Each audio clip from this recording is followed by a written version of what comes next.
Good evening. My name is Karen Burdett. I am the chair of the Montgomery County Historic Preservation Commission, and welcome to the February 18th, 2025 meeting.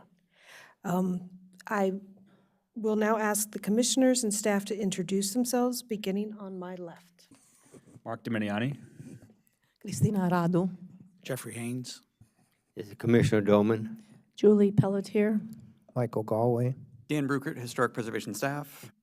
Devin Murtha, Historic Preservation Staff. John Lieberts, Historic Preservation Staff. Thank you. Tonight, we're going to be starting off with item number 1, which is a public hearing and meeting on the W.H. Cecil House at 25110 Old 100 Road, Dickerson, Maryland, and there is a staff report. Yes, good evening. John Lieberts again, Cultural Resource Planner for the record. So the purpose of tonight's public hearing and work session is for the Historic Preservation Commission to evaluate the Wilson H. Cecil House, a mid-19th century two-story log house.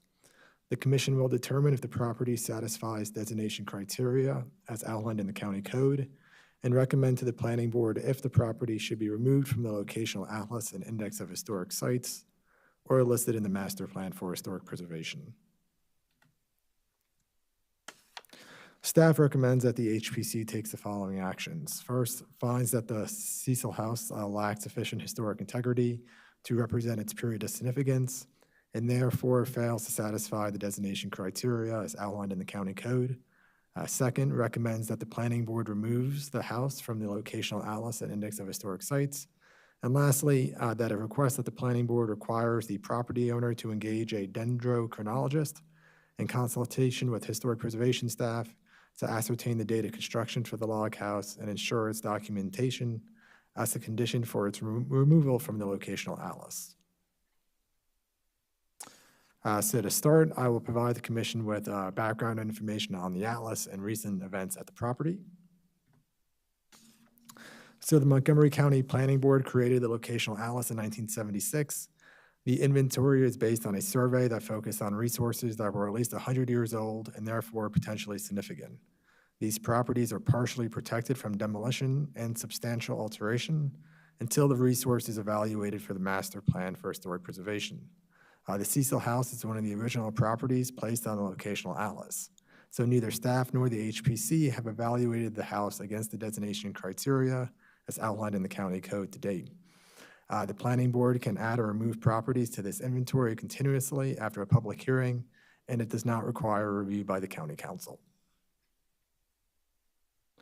So in June of 2024, the Department of Permitting Services, DPS, contacted the historic preservation staff regarding the unpermitted partial demolition of the Cecil House and new construction. At this point, the property owners had removed the roof, 2 exterior log walls, and all the interior components of the log house.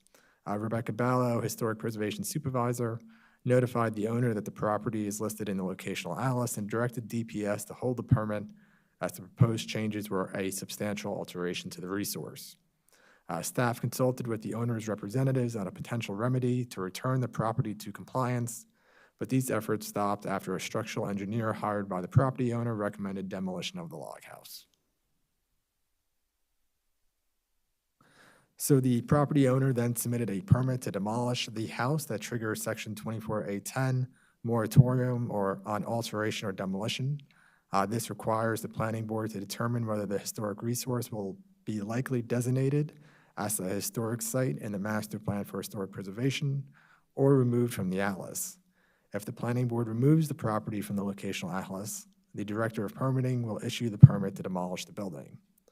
As stipulated in the county code, the Historic Preservation Commission will utilize the typical designation criteria for an amendment to the master plan for historic preservation and formulating their recommendation to the planning board. The designation criteria includes an analysis of historical and cultural significance and architectural and design significance. And these are listed on the screen. So now moving to analysis of the property itself. The Cecil House rests on an 18-acre parcel located on the west side of Old 100 Road near Hyattstown.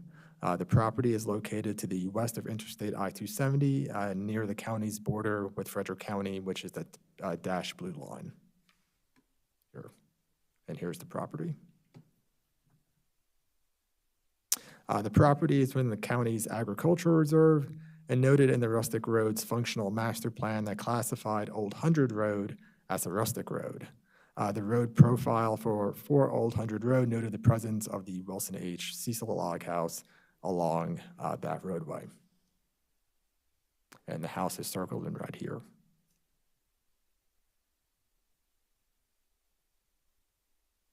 As stated earlier, the Cecil House is one of the original properties listed in the locational atlas.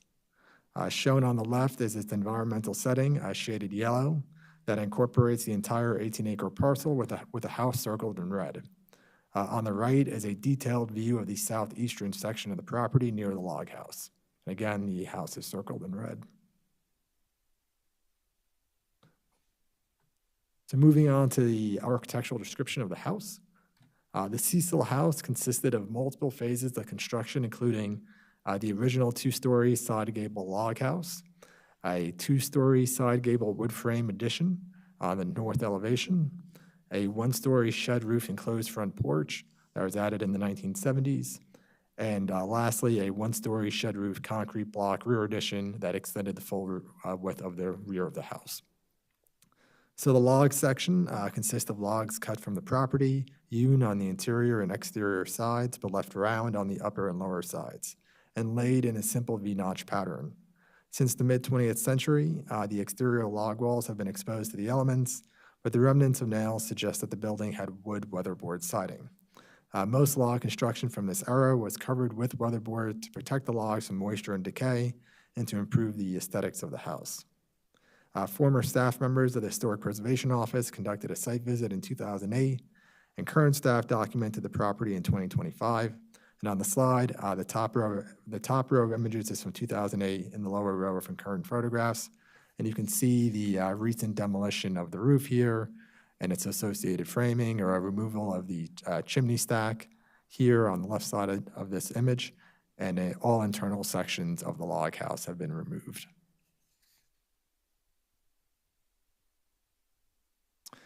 Again, just some more comparisons from those 2008 and 2025 site visits. This is looking at the rear elevation. The north and west walls of the house have been demolished, so you can see the partial rear wall here that had been taken down. These elevations were actually fully intact on the interior, but just encapsulated by those later additions, and now these walls are demolished. Here are additional photographs of cut sections of the log walls. Staff found numerous instances of damaged logs from insects, general deterioration from exposure to the elements, and sections of the wall with bulging logs. In the center photograph, you can see some of the original stone and mortar chinking in these sections of the second story between the logs, but in other sections, and probably most of the house, there's now multiple layers of concrete that's replaced those elements. And lastly, on the right, the owner revealed a section of the stone foundation for the structural engineer's evaluation of the house. You can see the stone foundation there on the right side.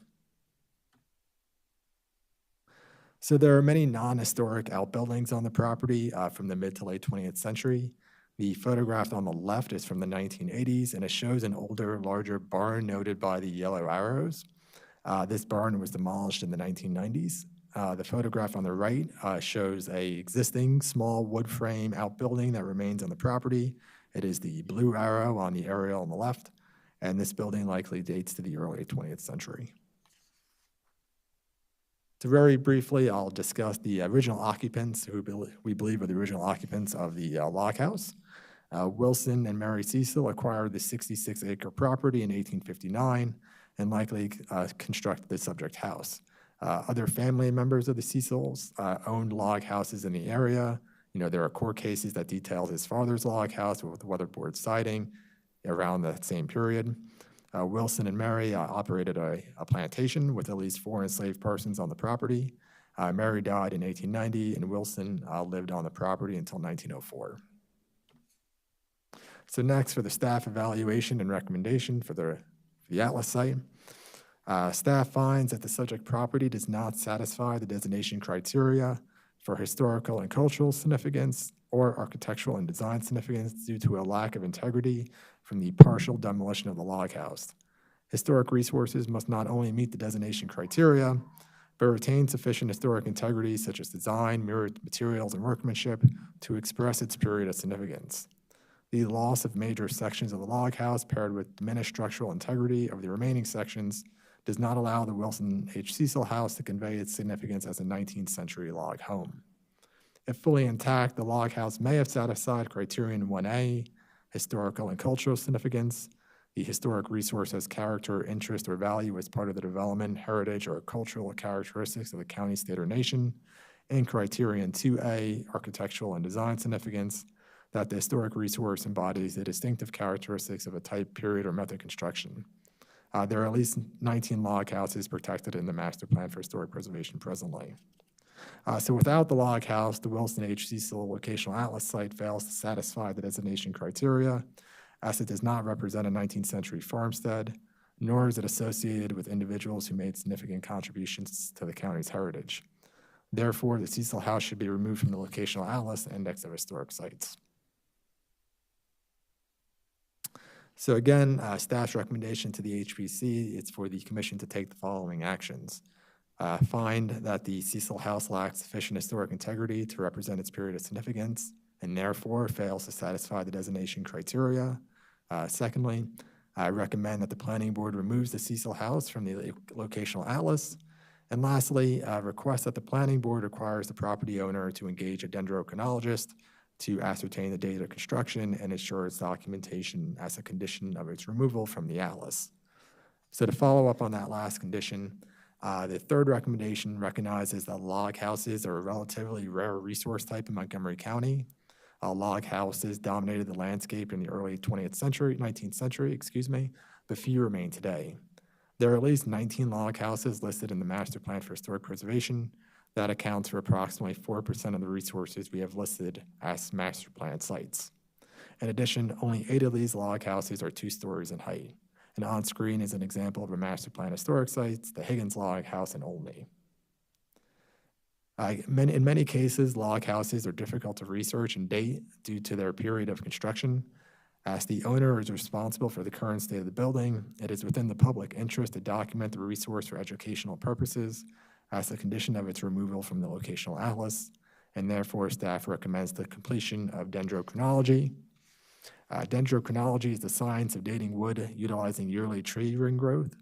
It could provide an opportunity to confirm the date of construction of the home based on our archival research as well. And this would increase our understanding of development patterns in this section of the county in the mid-19th century. Thank you. Thank you. Are there any questions for staff? Commissioner Doman. Excuse me for 1 second, Chair, just to ensure that the property owner would have the opportunity to speak if they're present. I'm not sure if we have a representative of the property owner here who would like to speak on, yes. If you'd please come forward then.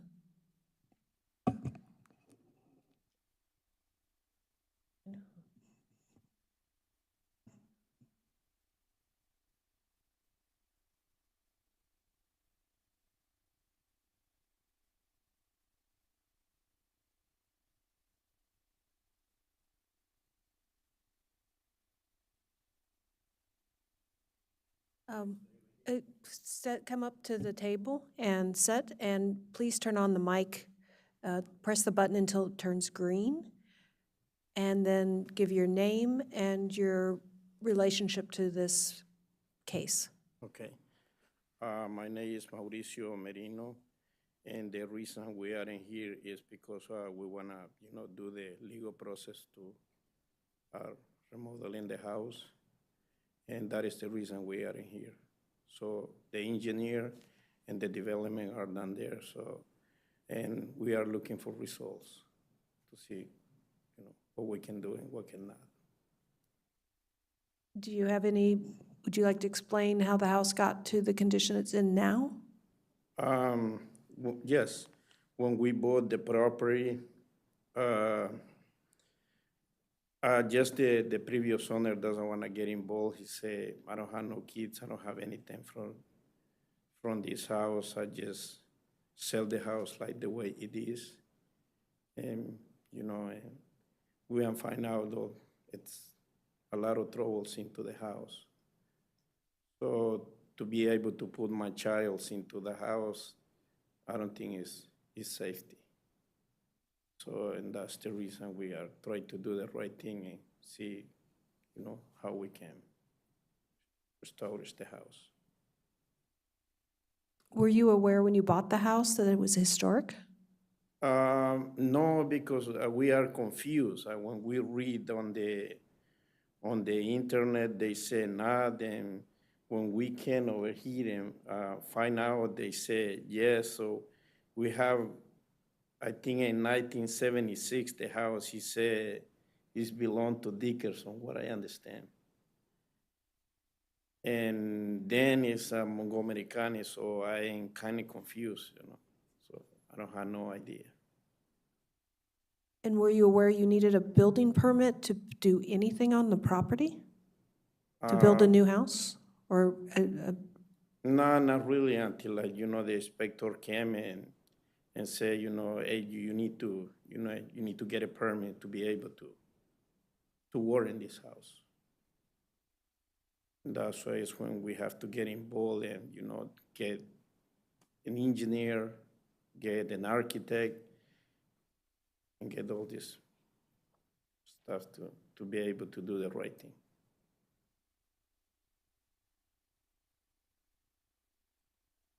do we have questions for staff or the applicant? Commissioner Doman? Well, my first question was for staff. I don't know if that would be appropriate at this time. I think the procedure would be to ask the property owner if you have any questions of them, and then questions of staff, and then you can open up your own deliberations afterwards. Okay. When did you acquire the property, if I might ask? 1921. 2021. Yeah, 2021. And the question was asked if you knew when you purchased a property that it was an historic property. Apparently, either the owner that sold you, or did you go through a real estate agent, or? Yeah, and they told us the property is not historic. That's what they told us. Okay, I mean, there is an obligation on your part, once you own this property, to take care of the historic resources on it. Sometimes ignorance is no excuse on this, but that's a different topic, I think, for right now. And you went ahead and you were making improvements on the property without a permit. Do I understand that correctly? Yes, it was. Okay, and you're not aware of building code and requirements for permitting, is that correct? Yes. Okay. In that time, no. Now I do. Okay. Oh, wow. Okay, thanks.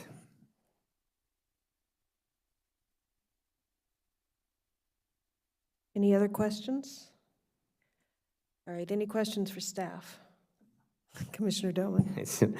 My question was, this is on the locational atlas, and I know we have many properties on there.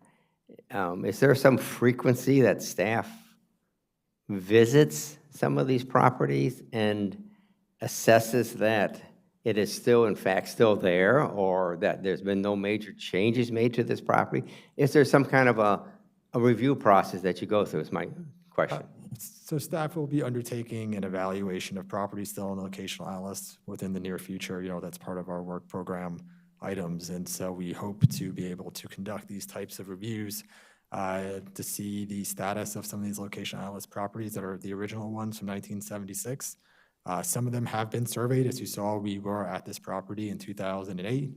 But between 2008 and 2024, there was not a permit pulled for the property, so there was nothing to, flag our attention to it. That the property was being occupied and used when we were last on the property. So.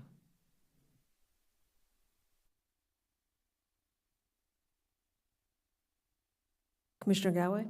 This is Commissioner Galway. I believe I read that, or I guess you mentioned that this had been a plantation at one point, and that there were slaves that that worked on the plantation. Was there any consideration from staff's viewpoint in terms of any archaeological documentation around the site or at the house? We included some information about the likelihood, or from what our staff archaeologists thought could be the likelihood of artifacts dating from that era. But beyond that, no, there's no part of the county code that would allow us to require archaeological investigations as part of this project. Okay, thanks. If there are no more questions for staff or the applicant, then we will start our deliberations. Would anybody like to start? If not, or Commissioner Haynes? You have are you going to? I will be happy to. Well, we often get after-the-fact cases, and as some of the other commissioners alluded to, ignorance cannot be an excuse for not knowing. It is up to owners to make a minimal effort to understand what permits and approvals would be required to do any work on a property, historic or not. But given where we are after the fact, that the severity of the demolition, and I assume there is an engineer's report that provides his evaluation of the structural capability or lack of capability for the log cabin at this point. I'd like to have that on the record. It's a shame to lose a structure like this when it could have been prevented and could have been potentially a real asset for you as the owner. But that said, I don't see, or I feel like our hands are tied given the severity of the demolition and given no other significant aspect of the property, whether, cultural, historic, or personnel or whatnot. I think we follow the staff's recommendations. Thank you, Commissioner Haynes. Commissioner Doman? This is Commissioner Dolman.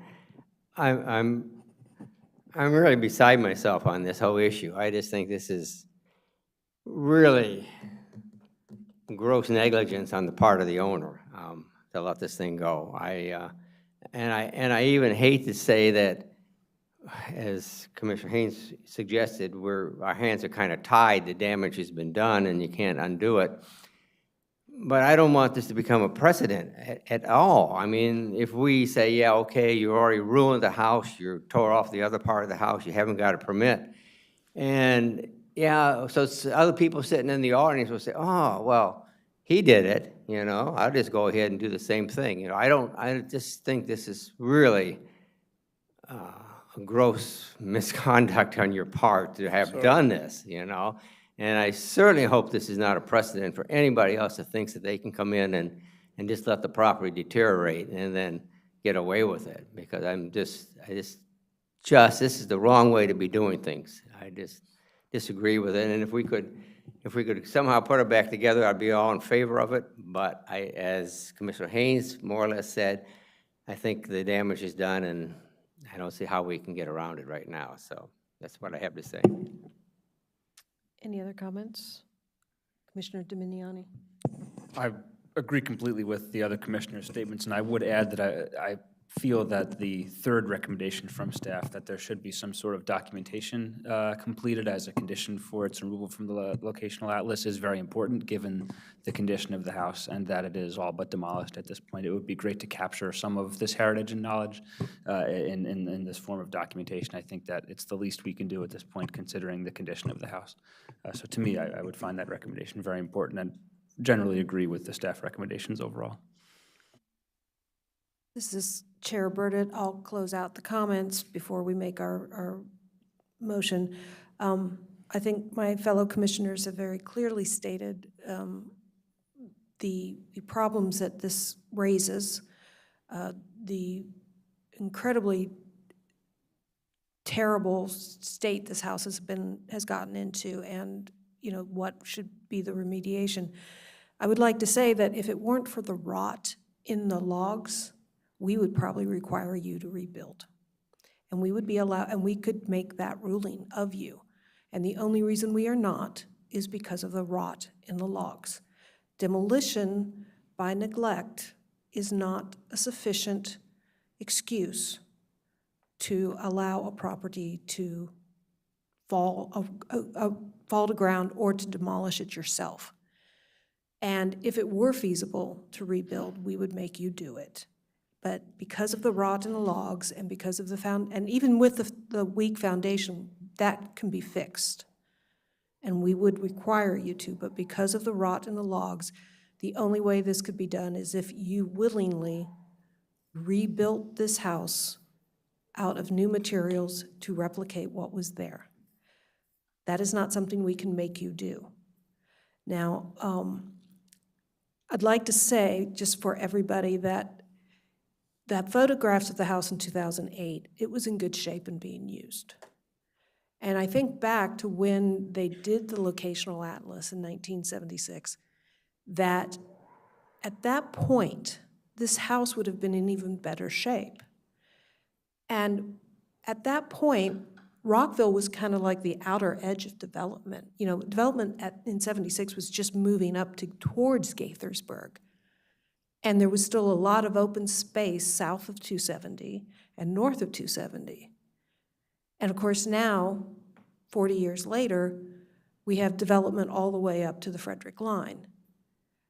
There were more of these properties back, still standing in 76. There were more historic properties standing in 76 than there are now because we have had so many cases of neglect, demolition by neglect.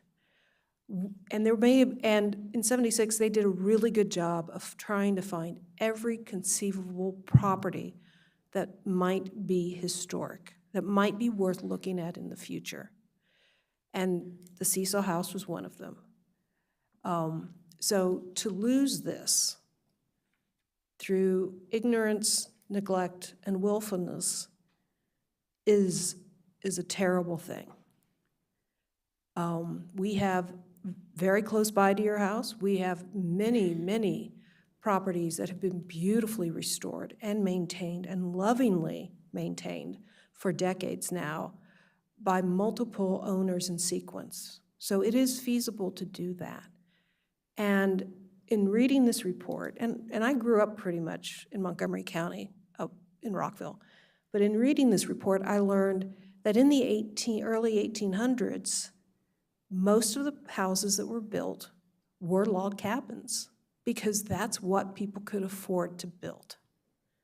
And the stone houses were from the well-off families or the families that had done well while living in their log cabins, that they could then replace their log cabins with something sturdier, nicer.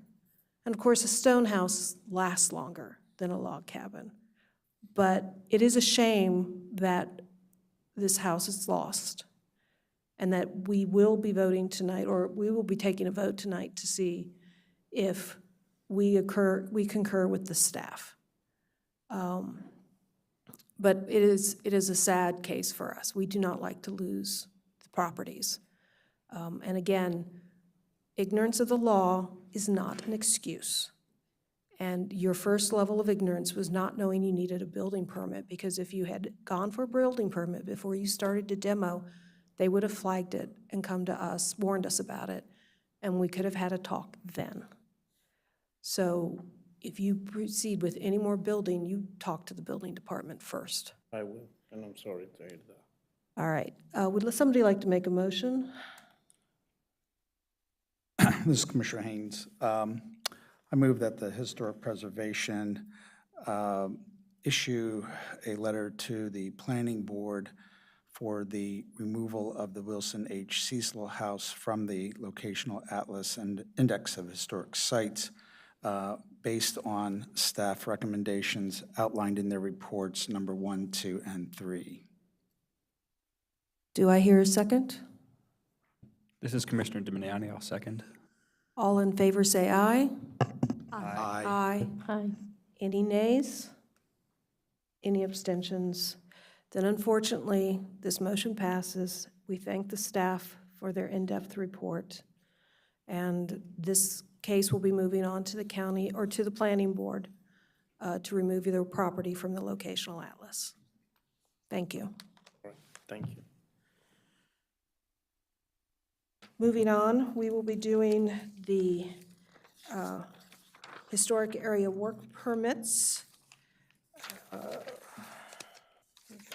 Have the worker permits been advertised? Yes, Madam Chair, they were advertised in the January 29th issue of the Washington Times. Thank you.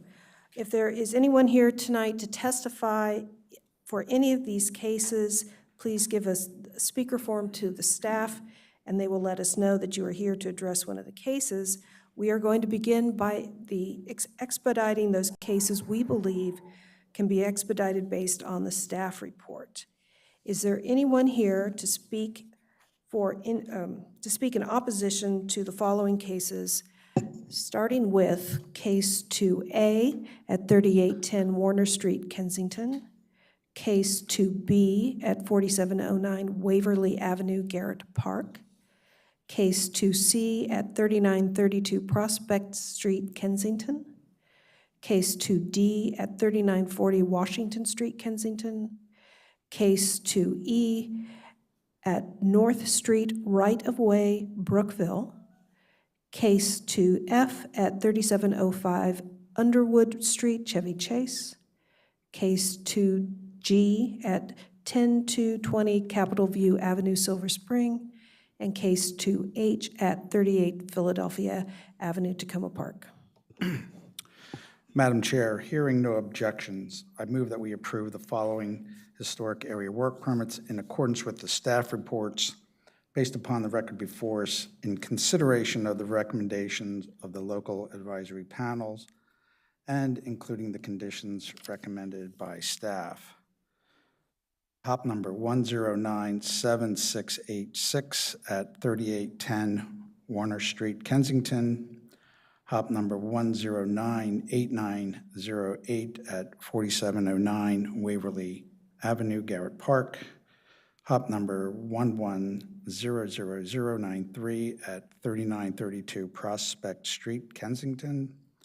Hop number 1100616 at 3940 Washington Street, Kensington.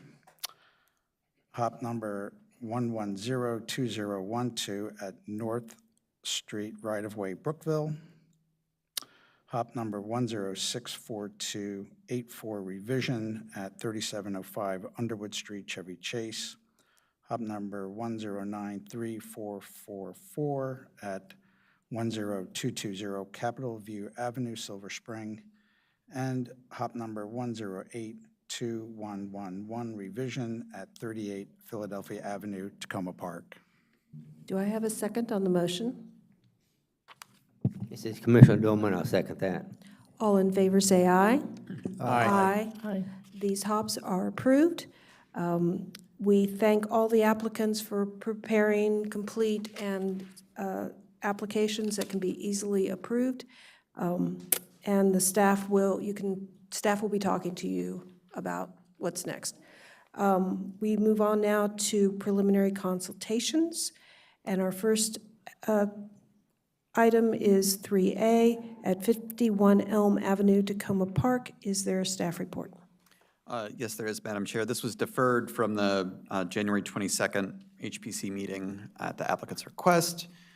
This is a preliminary consultation for 51 Elm Avenue. It's a contributing resource in the Tacoma Park Historic District and constructed circa 1916. You can see it's sort of near the south boundary of the historic district. This is to be reviewed under the Tacoma Park Historic District Design Guidelines, Chapter 24A, and the Secretary of the Interior Standards for Rehabilitation. So the applicant proposes partial demolition in the rear of the house, constructing a new rear addition with a screened-in porch section, and constructing an exterior stair, which is visible on the rear elevation and the left elevation. So this is the subject property. The lot slopes to the rear as you move down. There's an enclosed sleeping porch in the back on the second floor. Again, here's the rear. You can see the slope and change in grade. An existing patio with a pergola. And the sandboard map, which doesn't show a sleeping porch at all. There's also an awkward intersection between the shed roof and the rear gable.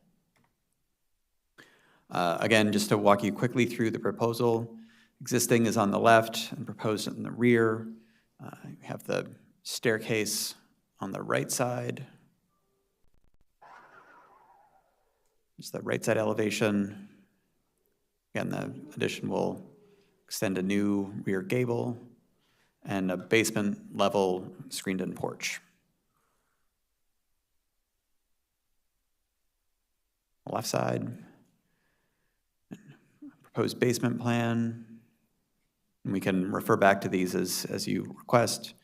I'll just point out, having done a site visit, the interior staircase here is truly treacherous, which is why the applicant's proposing to remove it and relocate it in the left rear corner here with a code-compliant set of stairs, which I'm sure makes everyone happier as I see the property owner nodding in agreement.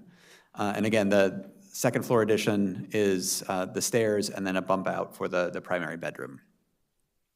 So staff finds the proposed addition will not have a significant impact on the character of the streetscape, and the proposed addition is utilizing the wall plane of the existing rear porch and will only have a nominal inset. Typically, the HPC requires a substantial inset. Staff finds the existing interior stairs are very narrow with a small landing, and the proposed relocated stairs would improve safety within the house. Staff finds the materials proposed, including wood shake, aluminum clad wood windows, and boral trim are all appropriate for the building additions in the Tacoma Park Historic District. And staff finds the existing pergola is not a historic construction and its demolition should be approved as a matter of course. And staff finds that the screened-in porch, due to the change in grade, will not be at all visible from the public right-of-way. Per the guidelines, that should also be approved as a matter of course. So staff's requesting the HPC feedback regarding the appropriateness of the proposed partial demolition, the appropriateness of the proposed addition massing, if the lack of a side setback is acceptable to the HPC, and any comments on the proposed screened-in porch and any other recommended alterations or revisions. When the applicant submits his final HOF, staff just reminds the applicant that we need material specifications for the proposed windows and doors. That's detailed specifications, trim profiles, the metal roof specifications, and then the Tacoma Park Arborist tree assessment and or waiver. And with that, I will answer any questions that you have and we'll refer back to any drawings that you request. Any questions for staff?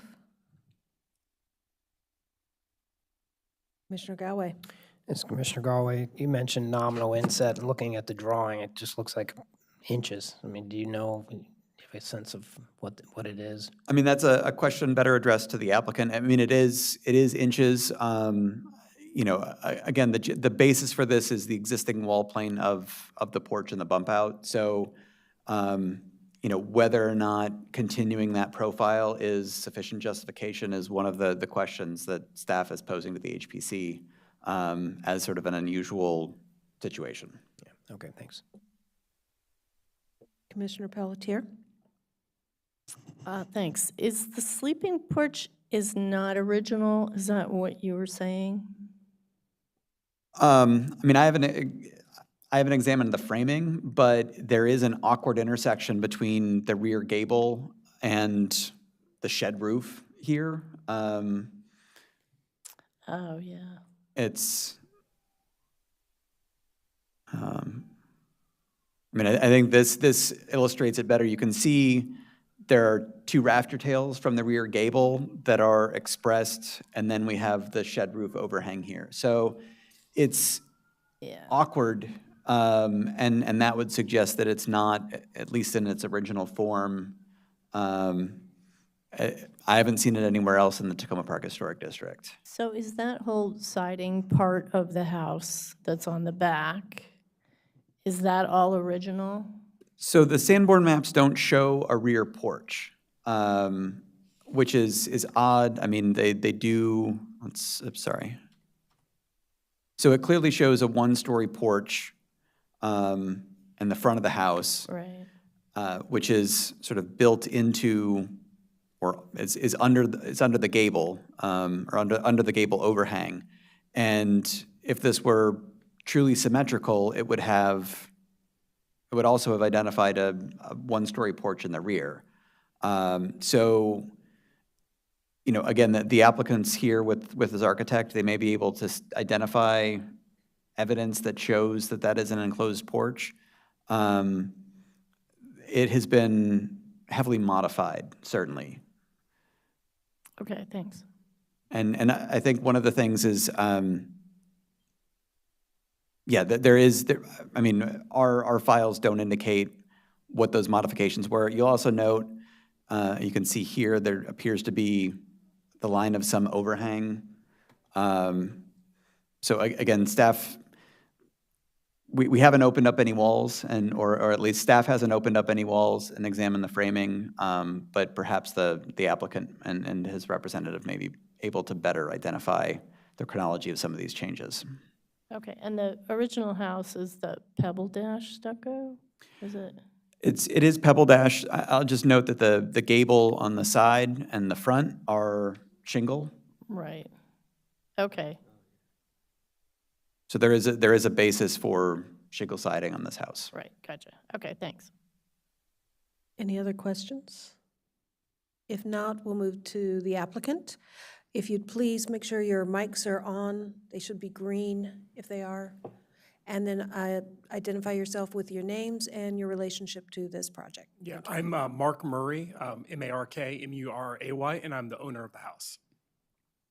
And I'm Brian McCarthy of Bennett Frank McCarthy Architects, and I'm the architect.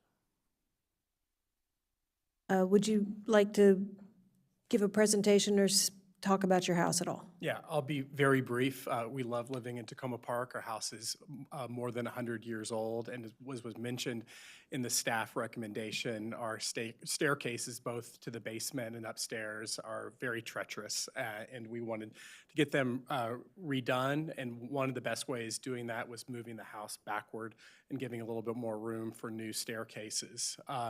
And working with Brian, we want to keep the integrity of our house in the historic district as much as possible with the renovation that we have. And as was mentioned in one of the questions by one of the commissioners, on the master bedroom, we do believe that that was a added-on screened-in porch, given that we ended up living there and sleeping there. And in the winters, it is the coldest part of the house. In the summers, it is the warmest part of the house, and it doesn't feel like the rest of the house. And Brian, do you have anything to add?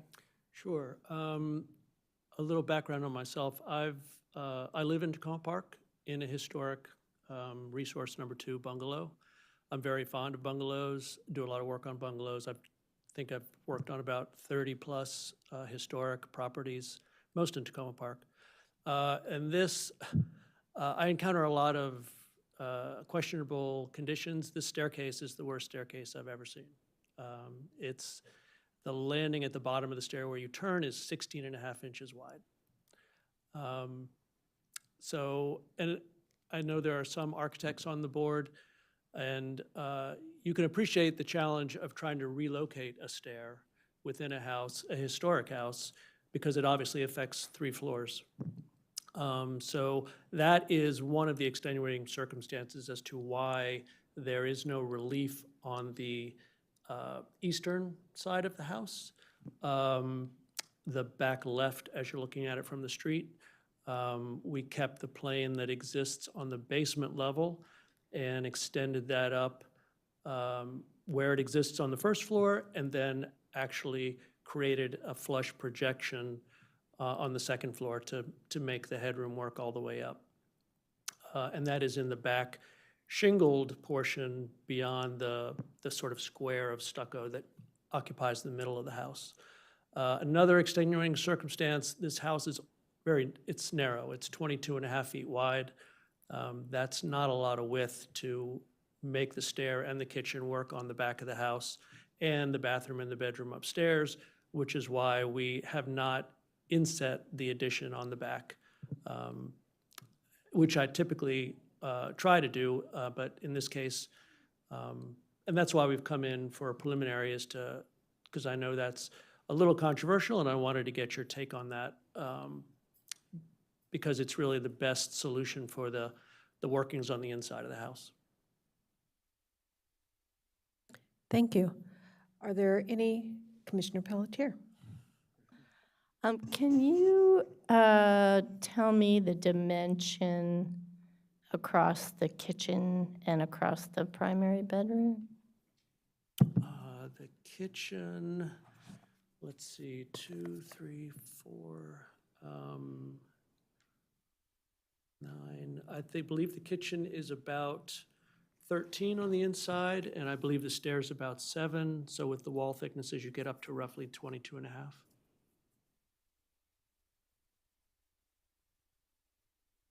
And the stair is as small as it can be and still be code compliant, I assume? Yeah, Okay. yeah. I mean, it's the minimum tread depth, the maximum riser. I mean, we can't fit another riser in, which is why I have the 2 risers in the landing, making it 7 feet wide as opposed to 6. Right, yeah. It's Yeah. a tight package. Well, I'm just looking at the size of the island and looking at this. So the primary bedroom is how wide? The primary bedroom steps in the 2 feet on the side. So it would be 2 feet less than the kitchen since they line up, so it'd be 11. Okay. Okay, thanks. Any other questions of the applicant? If not, thank you. Oh, Commissioner Haynes. Sorry to be late on that. My question is on the rear elevation, the capping of the stair.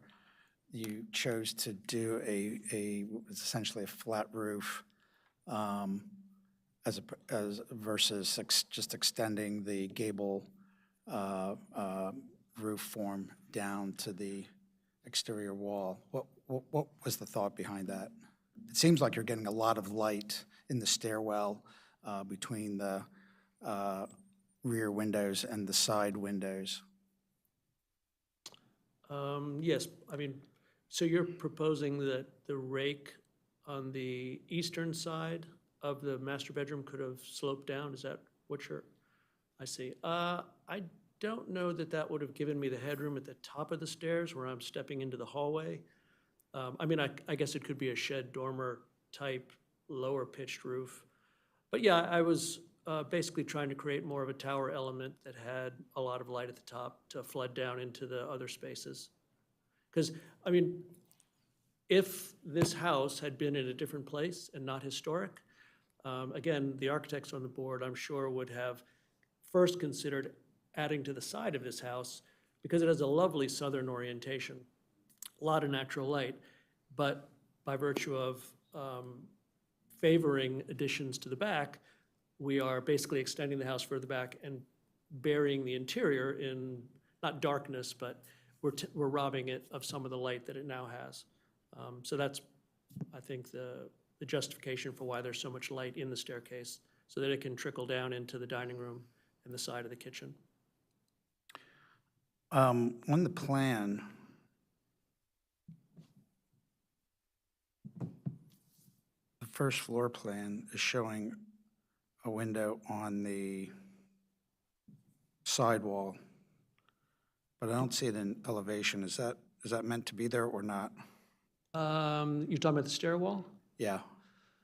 Yeah, I think that might be a miss. I don't think, I mean, if that window were to remain, which the elevation does not show, that would be a safety situation where it'd have to be tempered glass, have a railing in front of it. It wasn't my intent to keep that window. Good catch. Gotcha. Thank you. This Chair Burdett, I have a question.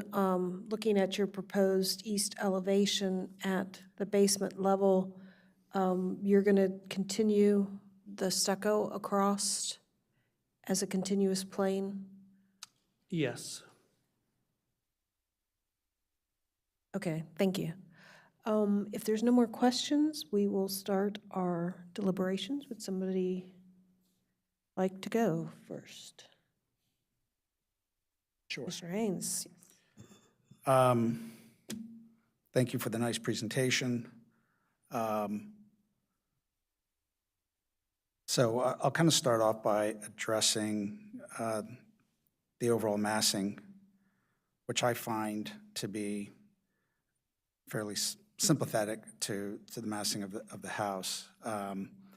With the inset of the second floor, which is it's almost the same width as the original sleeping porch, that gives it a nice scale. So I'm pretty comfortable with the scale of the addition. The fact that the grade drops and you have a walkout basement condition, I think from the street, you will lose a lot of that lower screen porch visually, and so the house will, I think, feel like a very comfortable two-story house from the streetscape, and so I think that works very well. I'm not, in this case, this particular case, given that the likelihood that the rear house had a porch, an open porch, likely that maybe filled in, I'm okay with the lack of an inset. I think the house reads with the shingle and the stucco combination, the facade reads proportionally nice, and the extent of the rake of the gable kind of denotes what might have been the rear corner of the original porch. So I'm okay with a lack of an inset in this particular case, not necessarily some of the other cases coming up.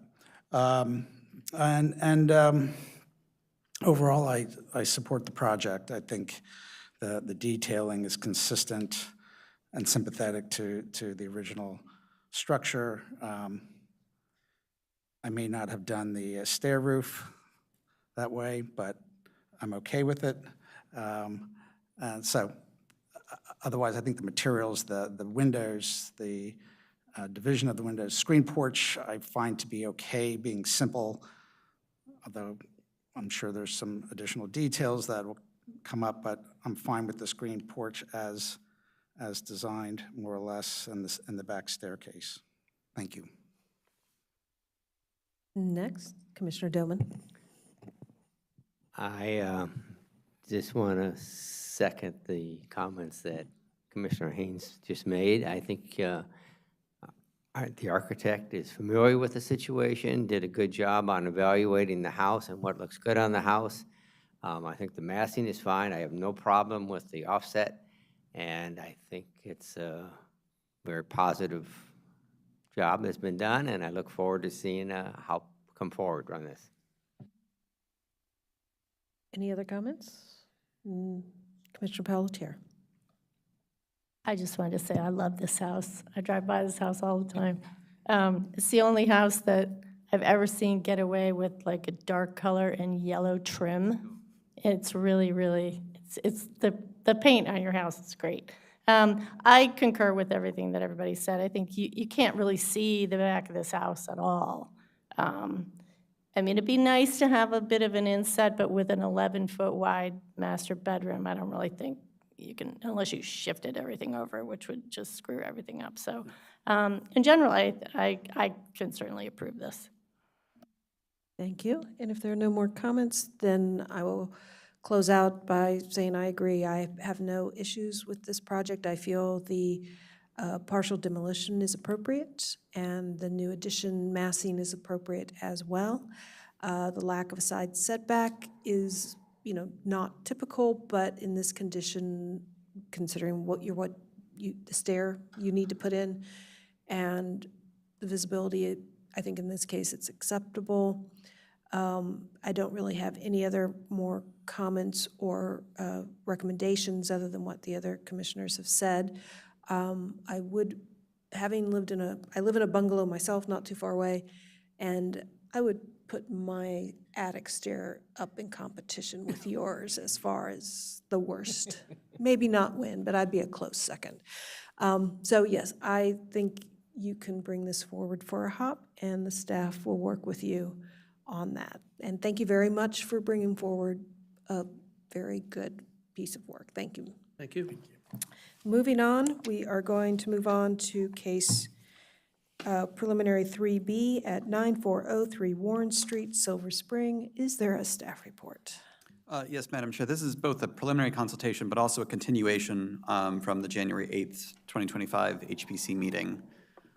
This is the rear of the subject property at 9403 Warren Street in Silver Spring. It's a contributing resource to the Linden Historic District, constructed circa 1923. And this is to be reviewed under the Linden Historic District Master Plan Amendment, Chapter 24A, and the Secretary of the Interior's Standards for Rehabilitation. So the applicant's proposal is to construct an addition off of the left rear corner, that's the northeast corner of the historic house, and restore the front and rear porch. Staff reviewed the porch work and determined it is in kind and does not require a HOP, but is eligible for the County Historic Preservation Tax Credit. Again, the HPC heard a hearing on a HOP for the subject property on January 8th. The applicant withdrew consideration of the HOP, and the HPC provided additional feedback on the proposed addition and its presentation. The applicant presents a revised scheme for the HPC's consideration tonight.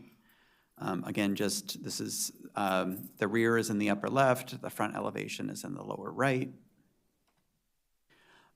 Just to correct something in the staff report, there was an error because there was an error on staff's part.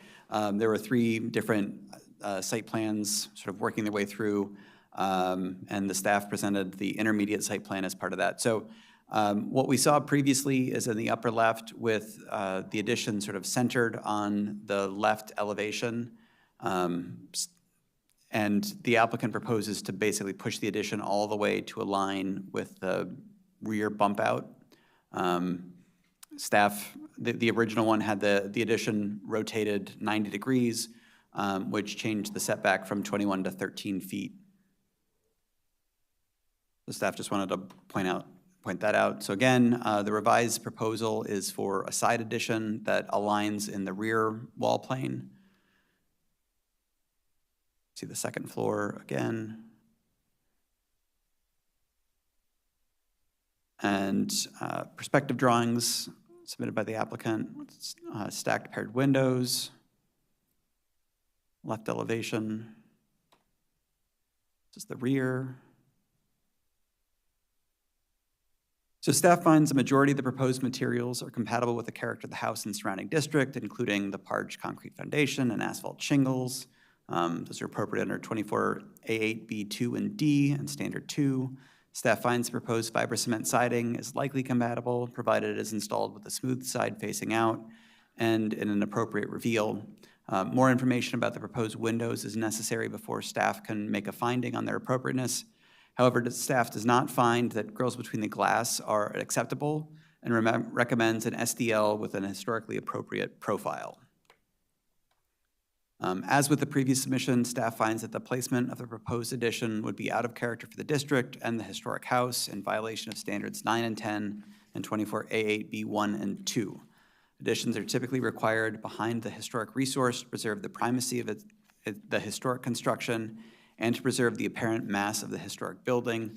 That's from the Interpreting the Standards Bulletin number 37, which states that whenever possible, new additions should be constructed on the rear elevations where they will have less impact on the building's historic integrity. I'd also like to point out that typically we like to preserve all 4 of the historic corners, and by aligning with the rear plane of the bump out, that corner is lost as part of this. The HPC has approved side projecting additions in limited circumstances, but usually there are site-specific constraints that dictate that. Staff notes that the roof ridge of the addition is a couple feet lower than the historic roof, which does help to reduce its significance and allow the historic building to retain its primacy in that aspect. Again, staff incorrectly identified the side setback dimensions in the staff report. However, staff still finds the mass of the proposed addition will have a negative impact on the character of the simple side gable form and will disrupt the house's symmetry, contravening Standard 9. Even though the house is on a corner lot and the sides and rear are visible from the right-of-way, staff finds that a rear addition could be designed to preserve the outline of the historic house. Because the rear elevation is less architecturally significant, more extensive changes should be permitted in the rear in accordance with 24A8B2 and D and Standard 2. Staff completed a survey of HOPs to construct additions on corner properties in 5 of the historic districts. Those were all outlined in the staff report. The review found that the HPC approved side projecting additions only in limited circumstances and in ways that would preserve the outline of the historic building. So staff requests HPC's feedback regarding staff's recommendation that the aluminum-clad windows have permanently affixed exterior and interior grills with a spacer bar between the glass. That was the window condition. The appropriateness of the revised addition placement, the overall design of the proposed addition, and staff's recommendation that the addition be constructed to the rear of the historic house. Additionally, the staff requests HPC's next recommended steps as to whether or not the application should come forward for an additional preliminary consultation or if it's ready for a HOP. Finally, staff notes that the final submission must include accurately detailed, scaled, and annotated elevation drawings that include window layouts, trim details, and overhang dimensions and details, including eaves and soffits, and not only perspective drawings, plus any additional materials requested by the HPC. And staff will answer any questions that you have at this time. Are there any questions for staff? Commissioner Doman? Right now, as the proposal is for this addition, it's the plane of the addition is the same as the plane as the back of the house. Yeah, you had one, just pass that drawing, yeah. Yep. So if it was moved in 4 inches, would that satisfy the criteria that you have preserved the outline of the historic house? Well, I mean, staff's position is still that the rear is the appropriate location or the most appropriate location for an addition. In what the HPC typically requires on rear additions is an inset of at least a foot. So I'm not saying that a 1 foot, that moving the addition 1 foot forward would satisfy all of the requirements, but that dimension has been something that the HPC has typically accepted as preserving the outline of the historic house. Any other questions?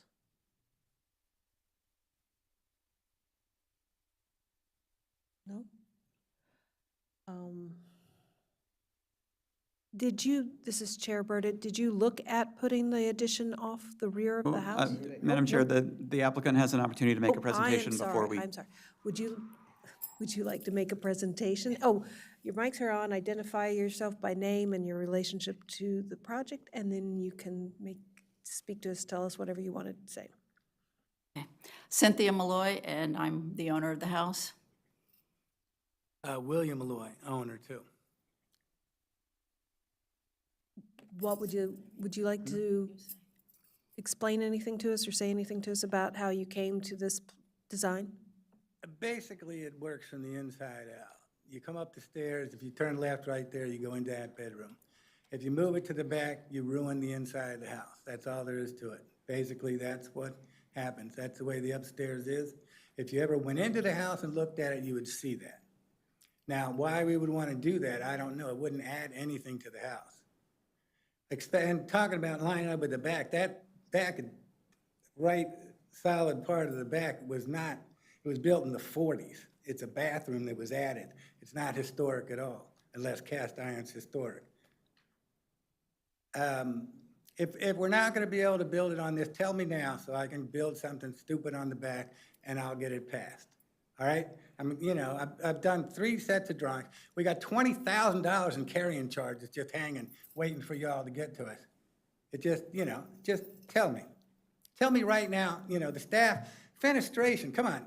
Did you look at the thing? It said simulated divided light on the stuff we sent you. You're looking at the old stuff. You got it so mixed up, it's unbelievable. You're working through 3 different things. You know, I can't follow it. I can't. I don't know why you would say that about the windows. The windows were not just having the thing in between. Did you read any of that stuff? Honestly, I mean, I don't know. I know obviously I'm not going to get this because obviously it's not a prescriptive method. It's not written in the code that you have. Why don't, Okay? Now, would we escape from that? Hell no.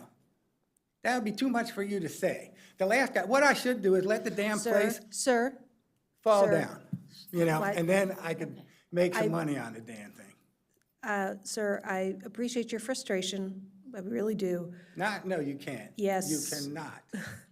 but we need to proceed with the hearing here, the meeting here.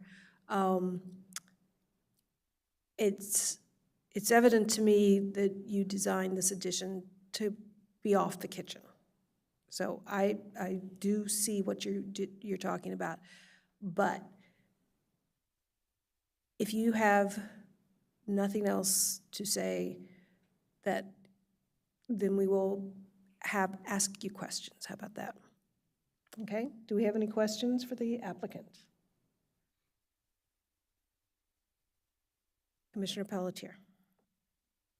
So could you take this addition that you have and just move it 1 foot off the corner and still make it work? Kind of looks like you could. 1 foot short of the corner? Just sort of move it so you don't have a straight line across the back. Just took the addition, moved it 1 foot forward. It looks like you have room at the bathroom. You've got 1 foot there. I don't quite know how the kitchen and stuff would work. I think all that you could kind of keep the same and just, I mean, either shorten it by 1 foot or move the thing 1 foot. And I think that would satisfy keeping the corner of the original house, although I know you're saying that that bathroom is not original, but the porch probably went all the way across. I can easily move that 1 foot forward. So that, I think, in my mind, I know we're not, sorry, that's a question. We're not deliberating right now. That's right. Okay, so that's my question. So if you moved it 1 foot, you could still make the plan work? Yes. Okay. Thank you. Any other questions? No? I have a Commissioner question. Dominiani? Yes, I remember from your presentation last time, we talked about the primacy of the front of the house on Warren Street versus Linden, which is a bit busier. I just wondered if you could confirm that. Last time you talked about more people are passing by the house along Linden Street, is that right? And seeing kind of that rear perspective of the home versus the front compared to off of Warren. In considering having an addition coming off the side versus the rear, I think it's something maybe we'd all benefit from your thoughts on, having the addition coming out of the side versus the rear, because more people or more passersby were going to see that rear elevation of the home versus the primacy, as we call it, at the front facing Warren. If you could comment on that, I'd appreciate it, yeah.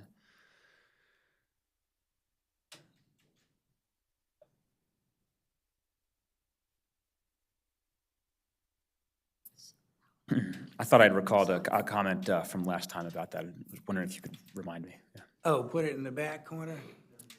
Yeah. Yeah, then, I believe in the previous meeting we all had, we talked about how the front of the house is facing a less busy street, so not as many people will be seeing the front of the house passing by compared to on Linden, which is a bit busier. And I wondered if was behind your reasoning by having the addition massed on the side of the house versus the rear. So putting it on the side as opposed to putting it on the rear? Yeah, if that's how you arrived at that decision. Maybe we can scratch my question if it's I'm confusing myself, I think. Yeah, sorry about that. I think his question relates to which is the busier of the two streets, Linden or Warren? Okay. Which gets more traffic? Warren Street would get more traffic, but And it's Linden. not traffic that are looking at the house. That's traffic that's going home from work. It's Linden cutting through. is when you're driving down into the neighborhood and you're passing the other houses that are on the Linden Street, whatever, historic thing. That's the real view you get of the house. When you go by the front, you're just zipping to get home from work, pretty much. But you get much more traffic on Warren in the evenings and the mornings. It's a cut-through route. big time.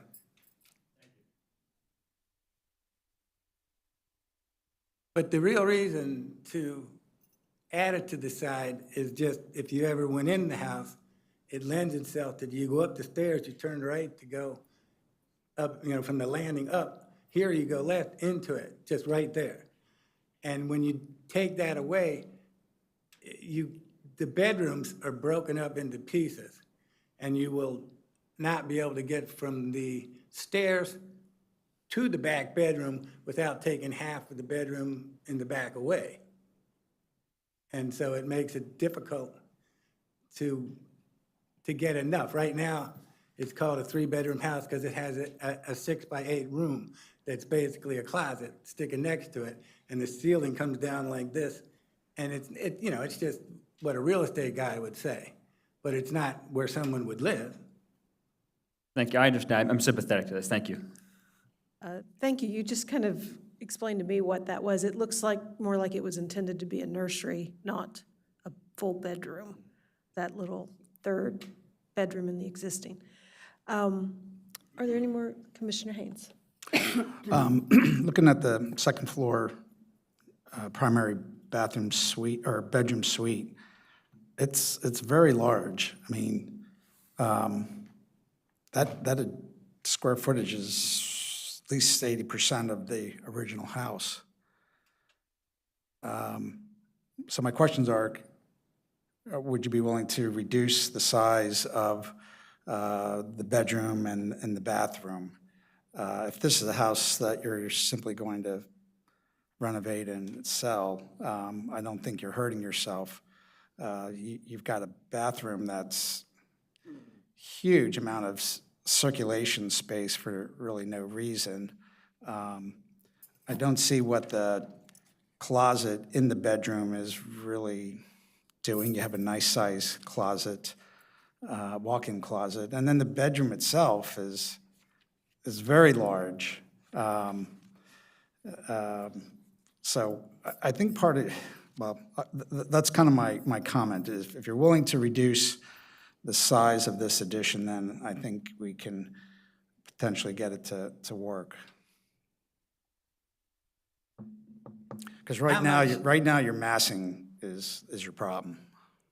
All right, so if I take 4 feet off the outside, the left side? Well, are we getting into discussion now or no? I'll circle back with you. Are there any more comments? Or questions, I'm sorry, for the applicant? Nope. Then we can get into our opinions and discussion. So Commissioner Haynes, go right ahead. I will continue. Looking at the rear elevation, the collision of the bathroom closet, the addition roof, against that existing gable roof is giving us headaches. I want you to find a way to push that bathroom and closet back into the bedroom. You need to carry that porch roof across so that the family room, that end of the family room is going to have a 1-story with the that I'm calling it a shed roof that extends across, and you have to then work the dormer roof line to better integrate with the bungalow style. That's the problem here. Your bedroom doesn't need to be this large. From a resale value, you got a lot of circulation space that you can't do anything with. Nobody lives in their bedroom unless you got a client that's specifically asking for this size. But if you're just building this to flip it, is that correct? Pardon me? Are you building this to sell?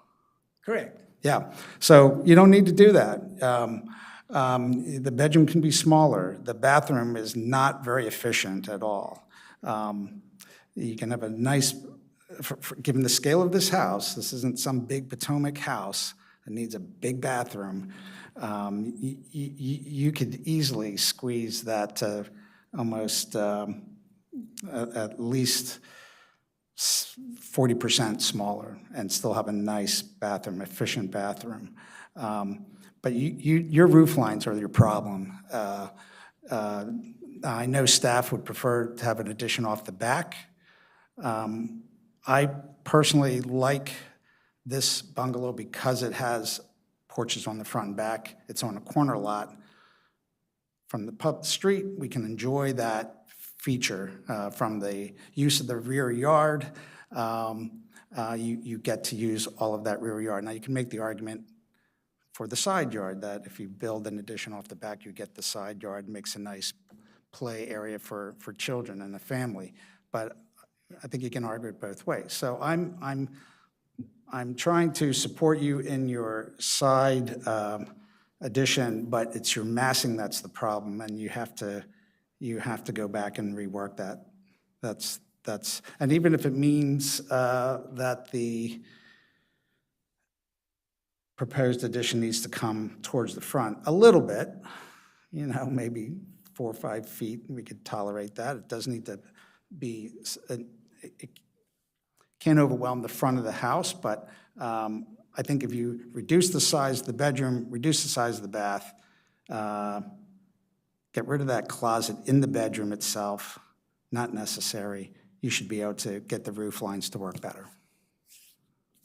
That's it, man. It's the architecture that's killing you. Okay. Talk to the guy right behind you. He'll help you. Do I have to hire somebody professional just to get by? I this? suggest you do. Really? And you'd get there much faster. You wouldn't have to be coming back here all the time. Okay, so, But you're close. You're that's close. fine. In my No, I opinion, just in want to my know how opinion, much you're money I close. have to spend to get to this.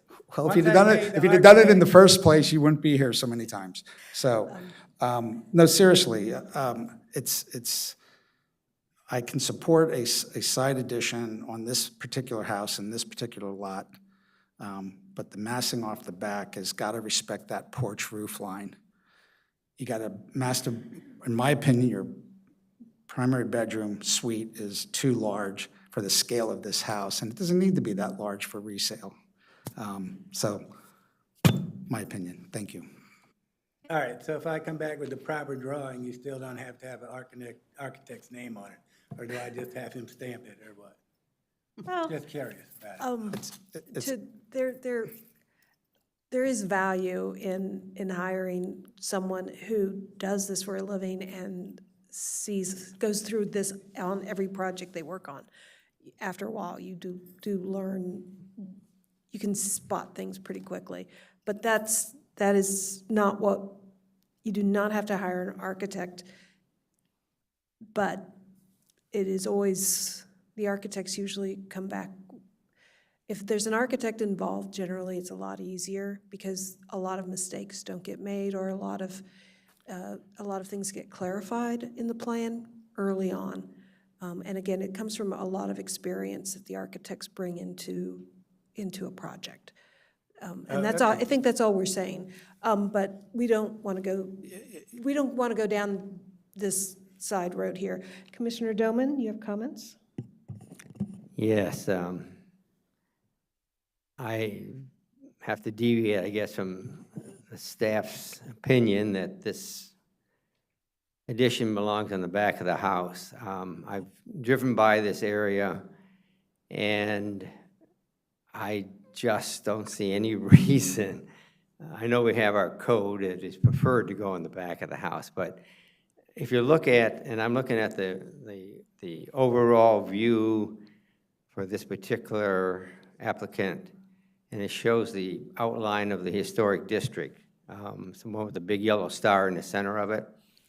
Yeah, this house is right on a corner of the historic district. Okay, so the house behind him is not in the district, and the houses to the north, Warren Street, are not in the historic district. In fact, the house right next to them has a side addition on it. Now, if you consider this whole thing in a street view, which we try to do, we try to say, does this house blend in with the rest of the houses on the street? If you're looking at Warren Street, the house right next to it has a side addition on it, and the house next to that house has a side addition on it. So a side addition on a house in this particular neighborhood is not at all unusual that I can see. And if you're driving down Warren Street, you don't know that this one particular house is in the historic district and the one right next to it isn't in the historic district. I mean, there's no way of you knowing because there's no big red line on the ground that says anything about it.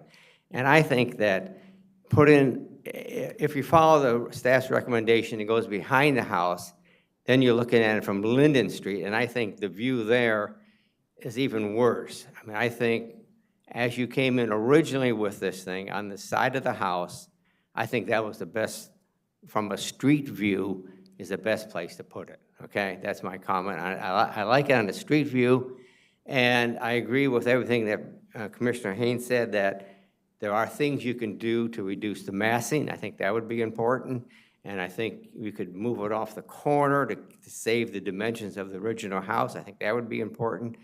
But I have no problem if one of these issues was, does it have to go in the back of the house? I have no problem with it going on the side of the house. So that's my comments. Thank you. Any other comment? Commissioner Pelletier? Oh, I'm sorry, Commissioner Radu. I agree with the commissioners that talked before about the location of the addition. I think I mentioned before in the previous meeting, it seems to me that given the lot and the organization of the configuration of the house, the side addition, it's more appropriate. With all the caveats that were mentioned before about in general, but in this particular case, it seems like a better location generally where it is. But as Commissioner Haynes pointed out before, maybe move it a little bit to the front, not a lot, because we still want the main facade, main entry to the house to be the dominant part. And if you reduce it, so like what Commissioner Pelletier, I think, mentioned, was questioning, to reduce a little bit the size of the addition to really have that back corner, and also Commissioner Haynes about the roof line and everything, I think you're actually not too far from having a solution that will work. Just reduce a little bit the size and maybe, in my opinion, move it a little bit to the front, actually. And Commissioner Galway. Commissioner Galway, I think the good news is you don't have to have a unanimous vote from the commissioners.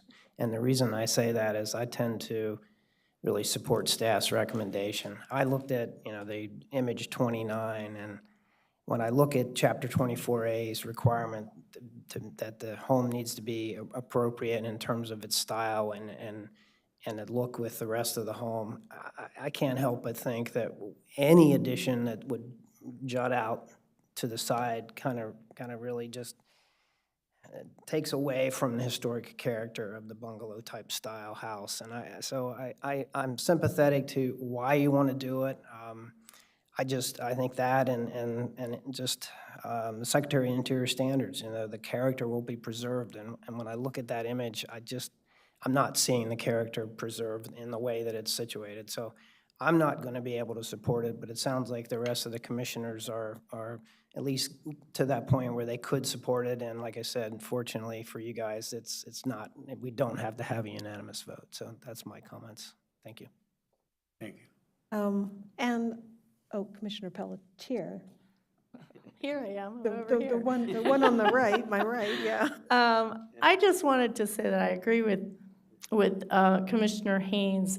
You have a historic character on the front of your house and on the back of your house. Like you have that cool porch on the front and on the back, and you've got the views coming down Linden and Warren, and so you're getting it from all sides. I tend to go with staff's recommendations, but in this case, I'm agreeing with everybody else that I think the side is the right place to put it. But I do think it needs to fit into the side so that you're not affecting the roof lines and stuff from the front and the back, because that, like like what we're looking at now, that just kind of kills that back elevation. So yeah, if you can reconfigure the bathroom upstairs and then push the downstairs back, even just like a foot to get the corner back, it's really the big bathroom that's killing you, I think, on the second floor. So I would be willing to support this if you could get the massing of the original house to be more intact,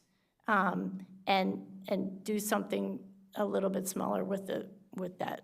That bathroom is just, it's like a football field. And then it's like a football field with a shower on the side. I think you can reduce it down, and I think it will still be nice. And if you shift it, when you come in the door, you could have closets on the left-hand side. Like if you moved it a couple feet forward, you could have something, instead of just the door hitting the exterior wall, you could have some kind of built-ins on the left as you walk in the bedroom. That would take care of the closet issue, and then you'd have to sort of get creative with the bathroom. But anyway, I agree with Commissioner Haynes, and I think you're very close, in my mind, to having something that's approvable. So that's my opinion. Thank you. Thank you. I think that's it. So I'm going to be the last.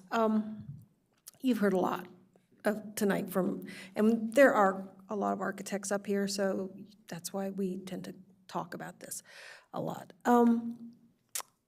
We see a lot of houses come through here, a lot more than I care for, and not from Linden, but from higher end parts of the county, where you have a beautiful large historic house and they double the size of the house to put in a kitchen, great room, and a master suite. And those houses are a whole lot bigger than yours to start with, and then they double the size of them. And it's just something that we see a lot of, and it's frankly aggravating, because they take all of their yard up to do that. Now, and that's this current trend. Everybody thinks that, they have to have the big kitchen with multiple eating places and a big master suite with all this stuff. And it takes over the house. Because sometimes the master suite's as big as the rest of the original house. So I would encourage you to take into account what Commissioner Haynes says about, if you're building this to flip it, you don't have to build it as big as the real estate agents would tell you you need to, or the market tells you. Linden is a lot different than Chevy Chase or Potomac. You have a charming house, a charming historic house. And it's got a lot, and the original floor plan is actually quite spacious. It doesn't waste space. It's very efficient. You've got a living room, a dining room, a kitchen, and an entry area, and they're very compact and efficiently designed originally. I don't have a problem with the addition off the side. And relative to some of the other stuff we see, your primary bedroom isn't that large, but compared to the original house, it's a little on the large side. And I agree with the other commissioners that you can shrink the size a little. You need to pull it forward a little bit. And I think you can shrink the size a little bit as well. And no one's going to be any wiser, and it's going to help your outside a lot with the view from the perspective and what the house looks like. Your addition from what we're seeing on the outside is the addition is just massive block. It's not terribly, it doesn't have the character or the charm of the original house. And that is simply because it's a big box, two-story box. And the roof lines are odd. So I think you really do need to kind of filter all of everything you've heard tonight and take a fresh look at what you have here. And I'm not talking about changing it, rotating it, moving it to the back of the house or anything, but the plans you have where they're located right now, move it forward and look at bringing it down a little bit in size, not a lot, and see if that helps this massing issue you have, particularly on the back where your roof planes are just kind of banging together and it's not quite working right. And you'll know you've gotten there when it looks right. Because if we're fighting over this and you look at it and you're like, what's wrong with this? You're not there yet, you just need to do it again. So think about what we've said. The staff will make a list of all of our comments. There is a consistency to our comments.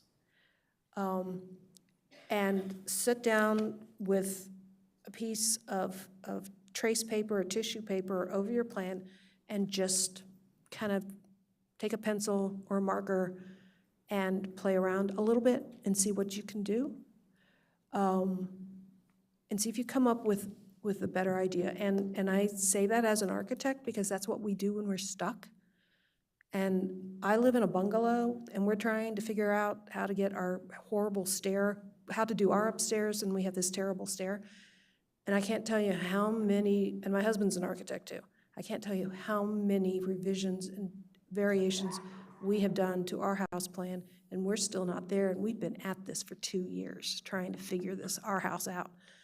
So, and we don't have a yard like you do. I'd have no problem putting an addition off any side of my house. I just don't have a side yard to speak of or a backyard. So listen to what we've said, let it germinate for a bit, put your plans down, get a piece of tracing paper, tissue paper, and a marker, and just play with it and see what you come up with. And staff will give you our comments, and then take a look at what you've got, okay? I know this is frustrating, but. Thank you. Okay. Well, I know last time, the last thing was said, if you pushed it to the back edge of the house, you'd be fine. And I did that, and it's not fine. Yeah. So I can see where you're coming from. It's fine. It will make, having the gable end that has the deck coming out off of it, if that were straight across and the roof coming off of that on just having a valley come down there, going out, you know, say if you push it back and that's in line with that. Sure. All I'm the seeing, gable end. looking at the image here, I'm just trying to get that addition wall away from that rear gable and porch. It just Right. needs to be free of it, yeah. I think that's my biggest beef is just those two banging into each other is uncomfortable to look at. All Yes, right. well, it is, because that's That's, what I was told to do, and I'm sorry. no, that's okay. We'll have to read over the old stuff and find out if that is what I was. Hey, Thank you. Thank you. Have a Thank you nice very much. evening.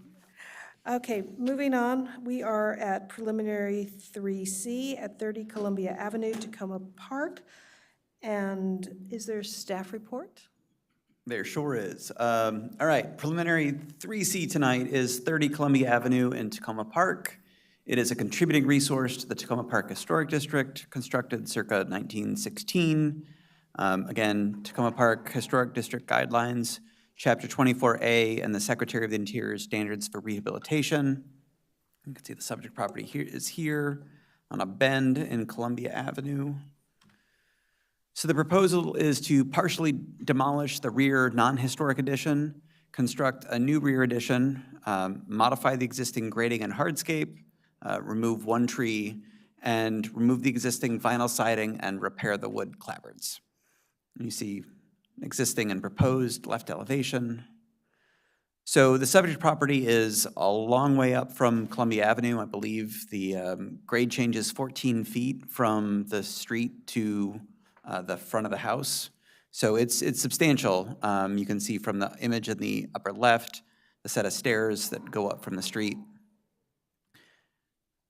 And then you see the rear addition, which was, I believe, 1995 on the left here.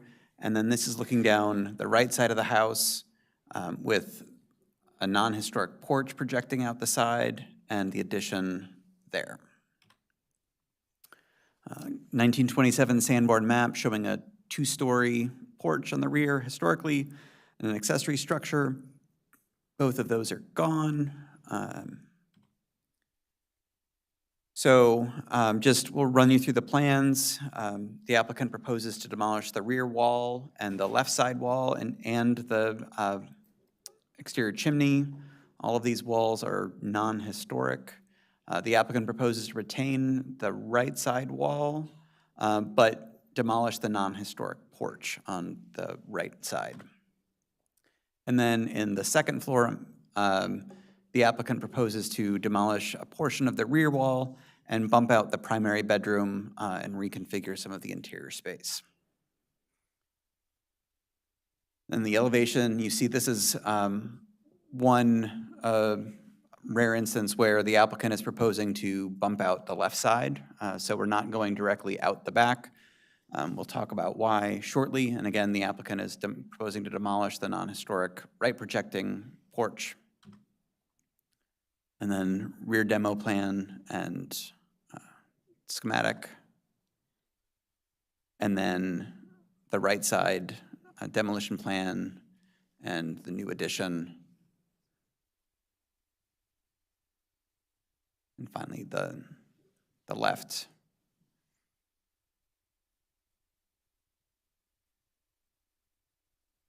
And that's not the right plan. I'm sorry, that was from two projects ago. So staff finds the existing rear addition was constructed in 1995, and its partial demolition will not impact the historic character of the site or the surrounding district.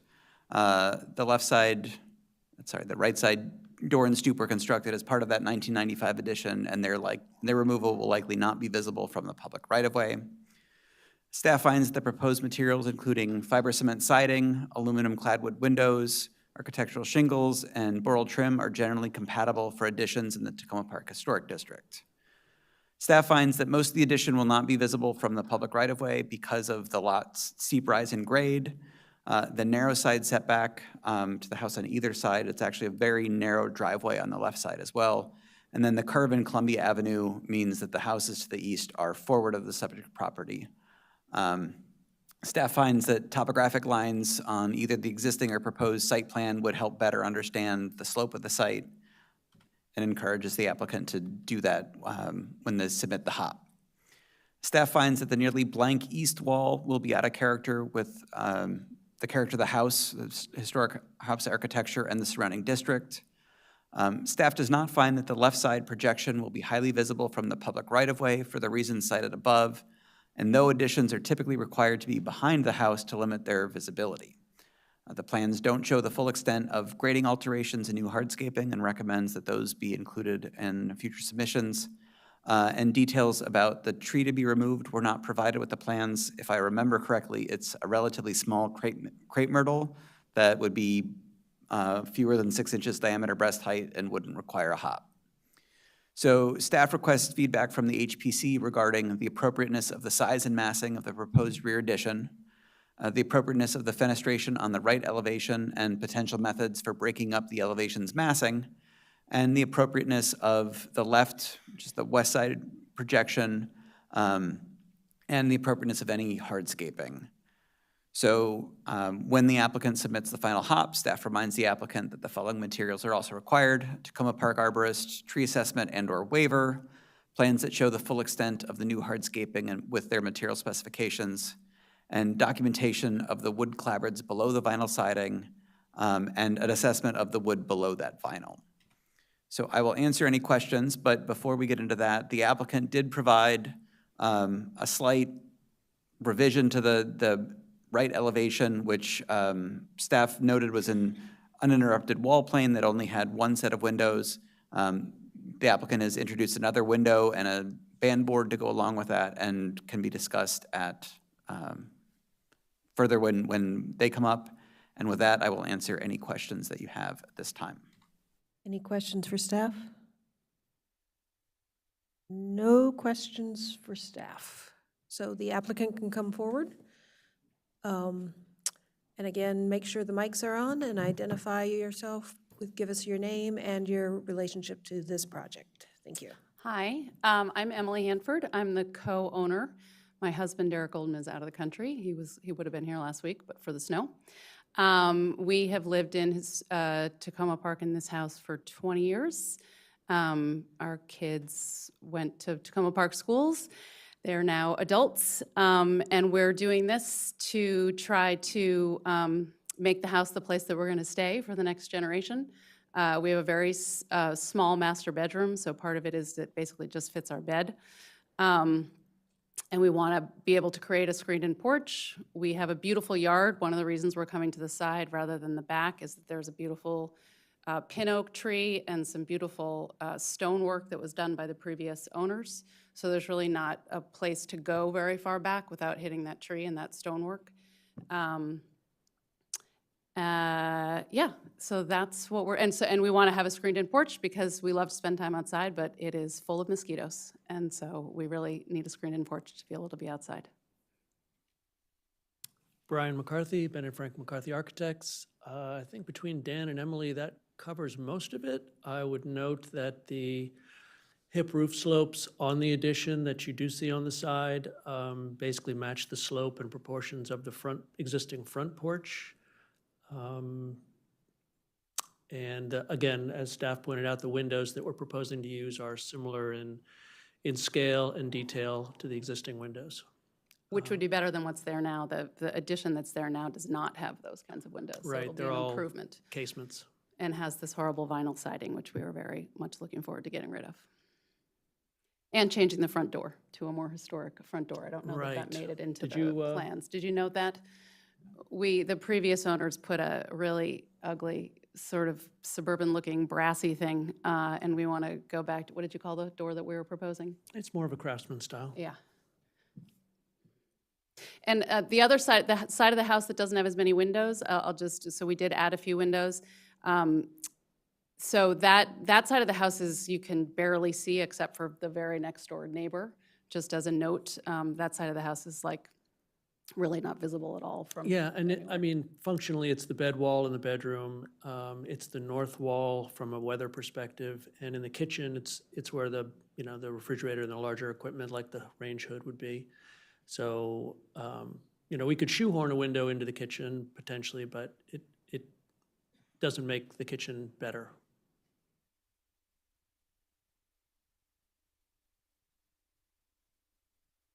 Thank you.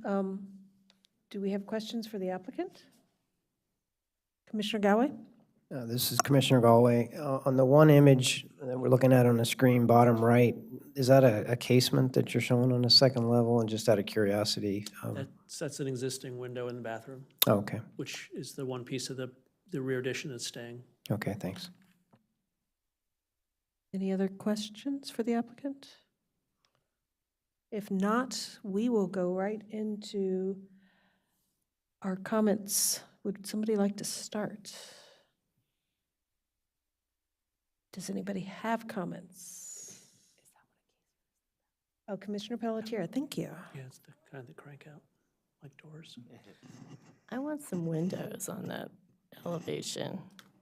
I drove by your house and it was late and it was getting dark and I didn't really get a super good look at it. And I know these things are very schematic when you're looking at them in drawings, but that's a big blank wall. You're talking about the top there? Yeah, the bedroom and the kitchen. I mean, I kind of understand the rationale for not having any windows, but it's bleak. I'm just curious why you wouldn't put like clear story windows in the bedroom or in the kitchen or whatever to bring some more light in on that side. I think the whole thing, I think the addition is kind of massive, but you've done a pretty good job of breaking it all down. But that wall really bothers me because there's nothing on it. So that's my only comment. We did have originally a window like on that corner, because so maybe you can just, where there already is a window in the current house. And part of it was that the whole back is going to be windows, and then there's a window on the other corner. So there's a lot of light coming into the bedroom. And the reason we didn't want it, we have an interior designer that we're working with, and just what we wanted to do is we have a king-size bed and create like a built-in around the bed, and there's just no way to do that if you put in a window. It kind of makes it lopsided on the inside.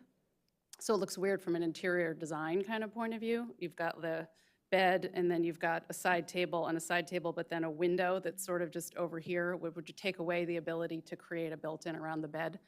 So it is an interior design sort of choice, and the least light comes in from that side into the house. And again, it's right up against the house next to it, so you can't see it at all from the street. It's true that you can see it just from the neighbor's house, but the neighbor is the only one who's really going to be able to see that.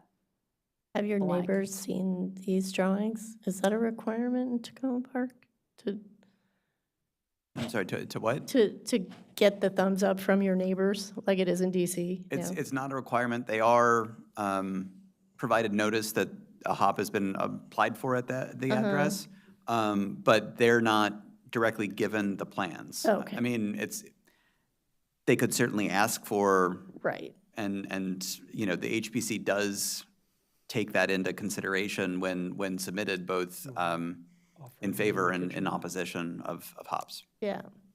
Well, I think that's really my only issue, I think, is Okay.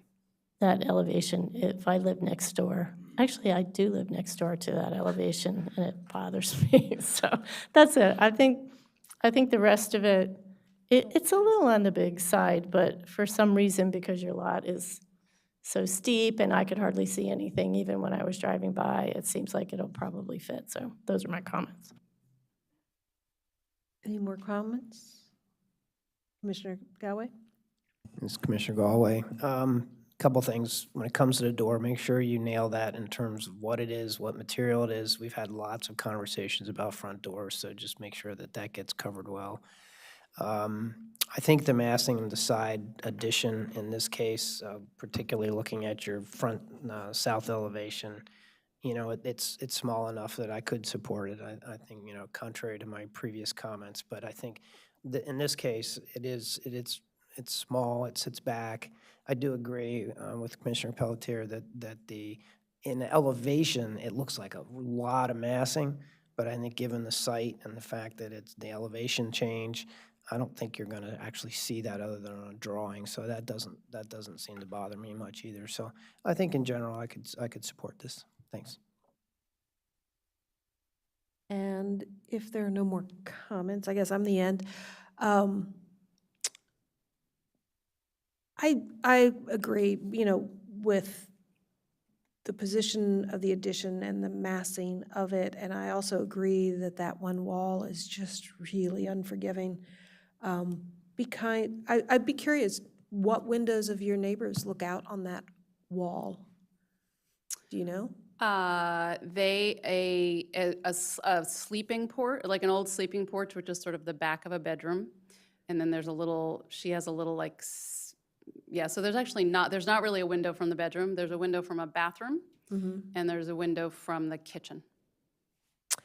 You might want to consider a very creative way to relieve that wall and possibly in a way that would, whatever window is looking out from your neighbors, you give them something to look at other than a lot of boring wall. And you don't have to put in a window, you don't have to do anything extravagant, just something a little eye-catching or nice. And I say that because, again, as I noted earlier, I live in a small house on an extremely small yard with neighbors right there. And when a neighbor builds an addition that's really close to your house and you have windows looking at it, it's there all the time. You just see it all the time. Wait, so what are you, not a window, but what are you talking about, like that would be eye-catching? Plain with some trim, I think. Oh. Some siding and trim.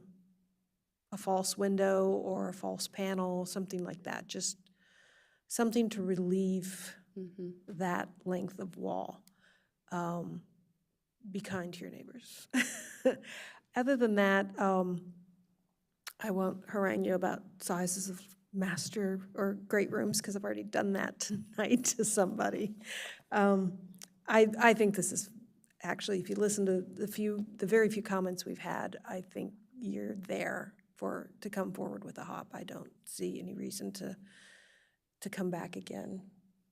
So. Luck with this and oh, you're not done. You didn't even give me a chance to talk. One more comment. One more, but I'll be brief. A few observations. The rear elevation, I understand you want to get a lot of light into the kitchen, a lot of light into the bedroom, but I find the proportions of those windows, the picture window flanked by the operable windows, inconsistent with the rest of the house, kind of to an extreme point. It's sort of uncomfortably sits there. Are you talking about the windows on the bedroom? Bedroom and the kitchen. Oh, okay. You know, maybe do like a 6-inch mold between the two. Maybe understand the beauty of a picture window, unobstructed views out, but I find that just working against the rest of the house, even though it is on the very back, nobody sees it from the street, but as an architect, I kind of look at things holistically. Also, the 3 original windows in the bathroom, I'd love to see those replaced. Again, they look very strange against the divided light windows that you're putting in at the second floor level. I kind of feel the gable form over the bedroom. I'm guessing you want to do a cathedral ceiling up there or something, but I find that sort of at odds with every other roof form as a hip roof. So I would have, my initial sort of reaction is, you know, why not a hip roof there? And you could still create a cathedral ceiling with shaped ceiling up there. Just, again, seems to be a different language of architecture on that facade for me. And then the little side porch, entry porch. Sorry, I'm looking for that elevation, that west side elevation. Probably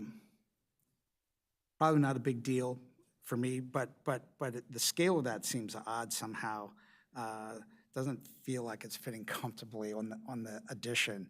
Maybe it's the height of it, maybe, but I find that to be oddly proportioned relative to the rest of, you know, the elegant porch of the front of the house, and to some level, I guess that's my time to shut up, the screen porch. So those are my comments. I mean, overall, it's hard to utilize a previous addition and add on to it and come up. The massing is okay.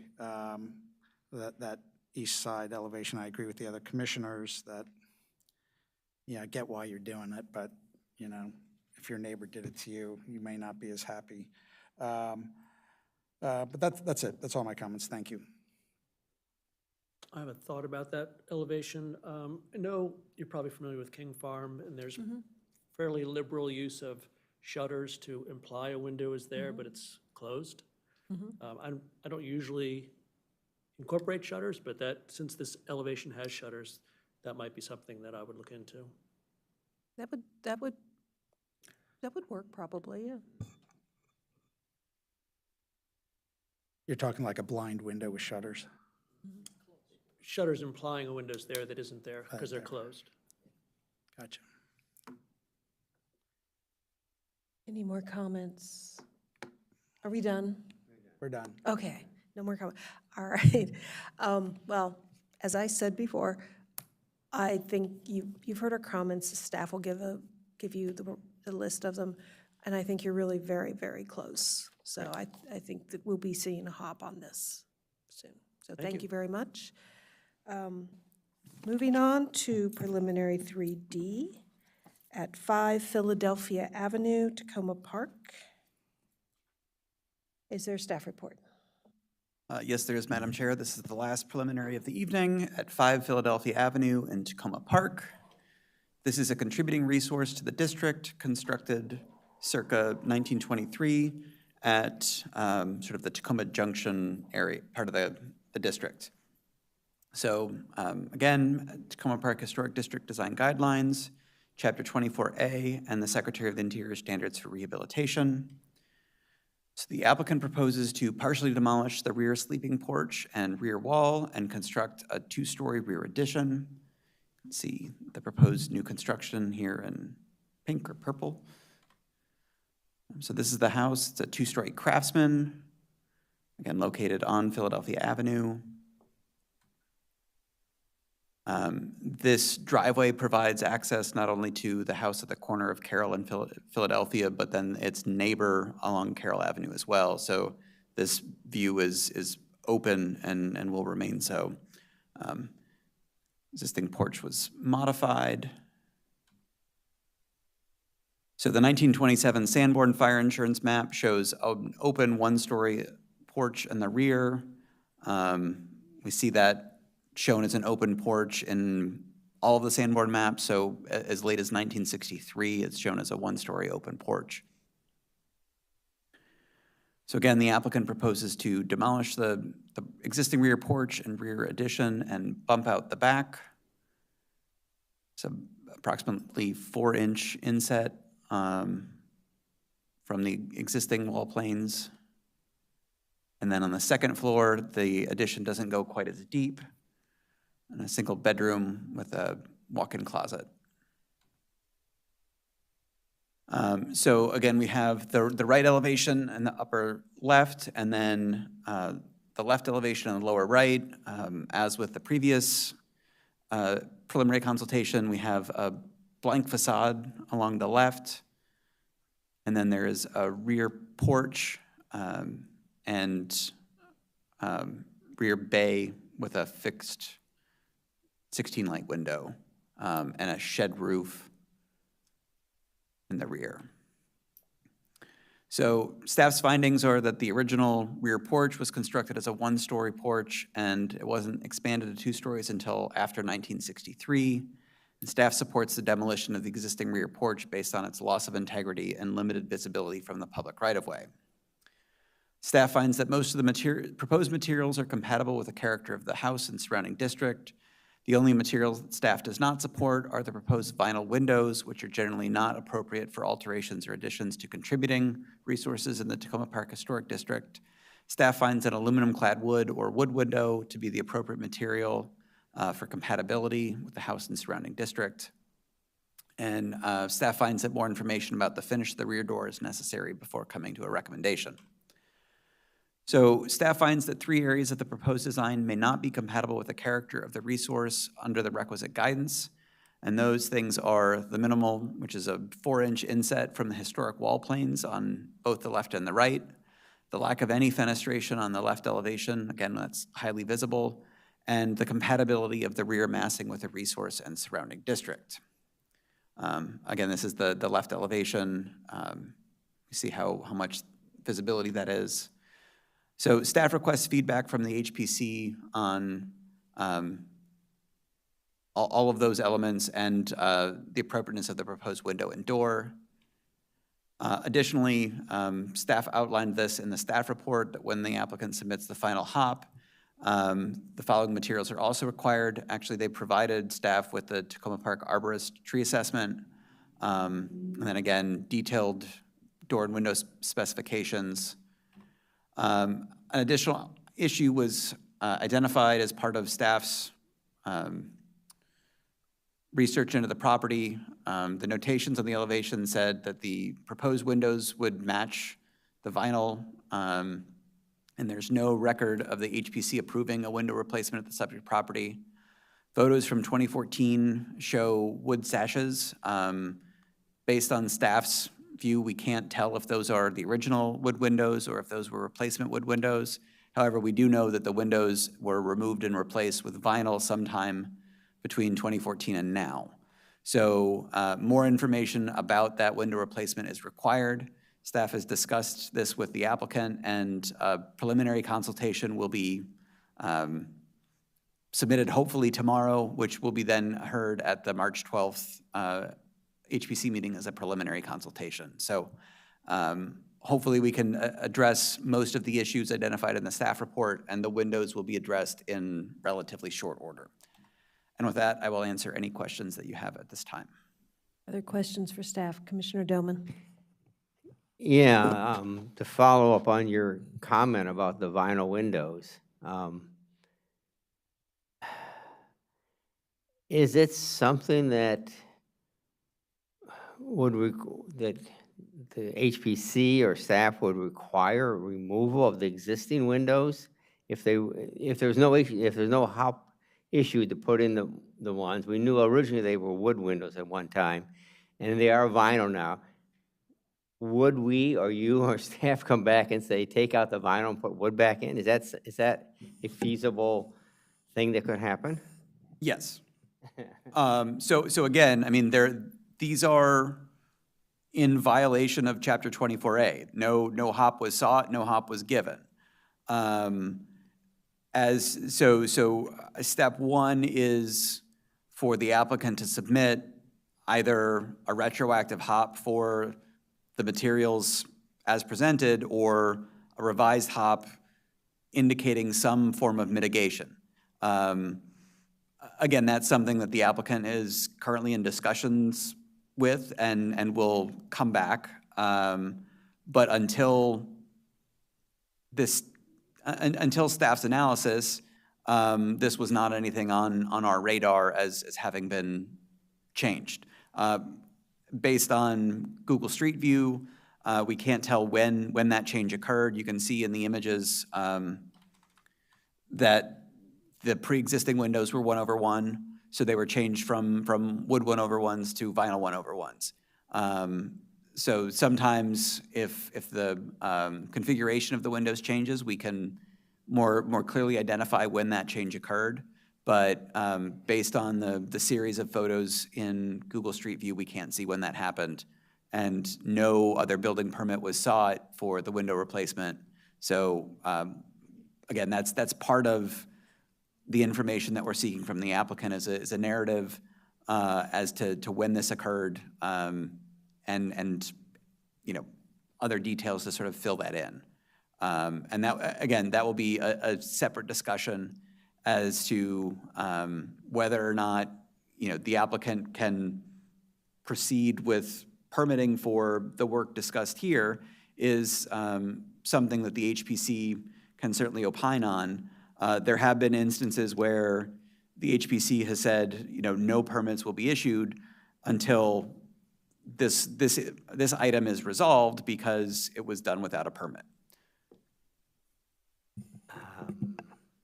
And maybe it's a question for the applicant, but do you know if the applicant lived in the home when this occurred? There's been no change in ownership since 2014. So when this photo was taken with wood windows, was at the time of sale to the current applicant, to the current owner and applicant. Any other questions for staff? Commissioner Galway? This is Commissioner Galway. I saw the plat. I'm just making sure there was no site plan as part of the submission. What you see here is the site plan that was included. Which is part of the plat? Yeah. Okay. But in terms of, nothing showing locations of the existing, you talked about the arborist, but no locations of the existing trees? I mean, they're sort of pushed away from the house, but we have received the arborist finding, or staff received the arborist finding after the issuance of the staff report. So, okay, because of the week delay, it was nearly 2 weeks ago that was identified as complete.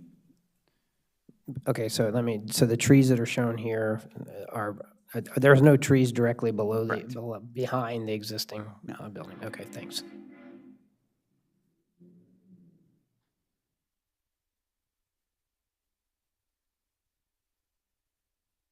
If there are no more questions for staff, the applicants would please come forward. And have a seat and make sure the green lights are on the mics, and then identify yourself by name and your relationship to this project. My name is James Nail. I'm the homeowner, and we have been there since, I think, I want to say March, maybe May 28th, 2014. And I can solve all those mysteries about the windows that you're at. My name is Ranu Anwari. I'm the designer, architect. if you'd like to say anything about the design or the existing conditions, anything you Absolutely. like. So as I mentioned, we've been in the house since 2014. Interestingly enough, the first house we looked at when we started looking at Tacoma Park, which made us fall in love with it, was 51 Elm, the one we saw earlier today. I grabbed the homeowner and told him that. I thought that was kind of funny. I'm here with my wife Brittany and my son Lucas and daughter Emmy. They're in fifth grade and kindergarten.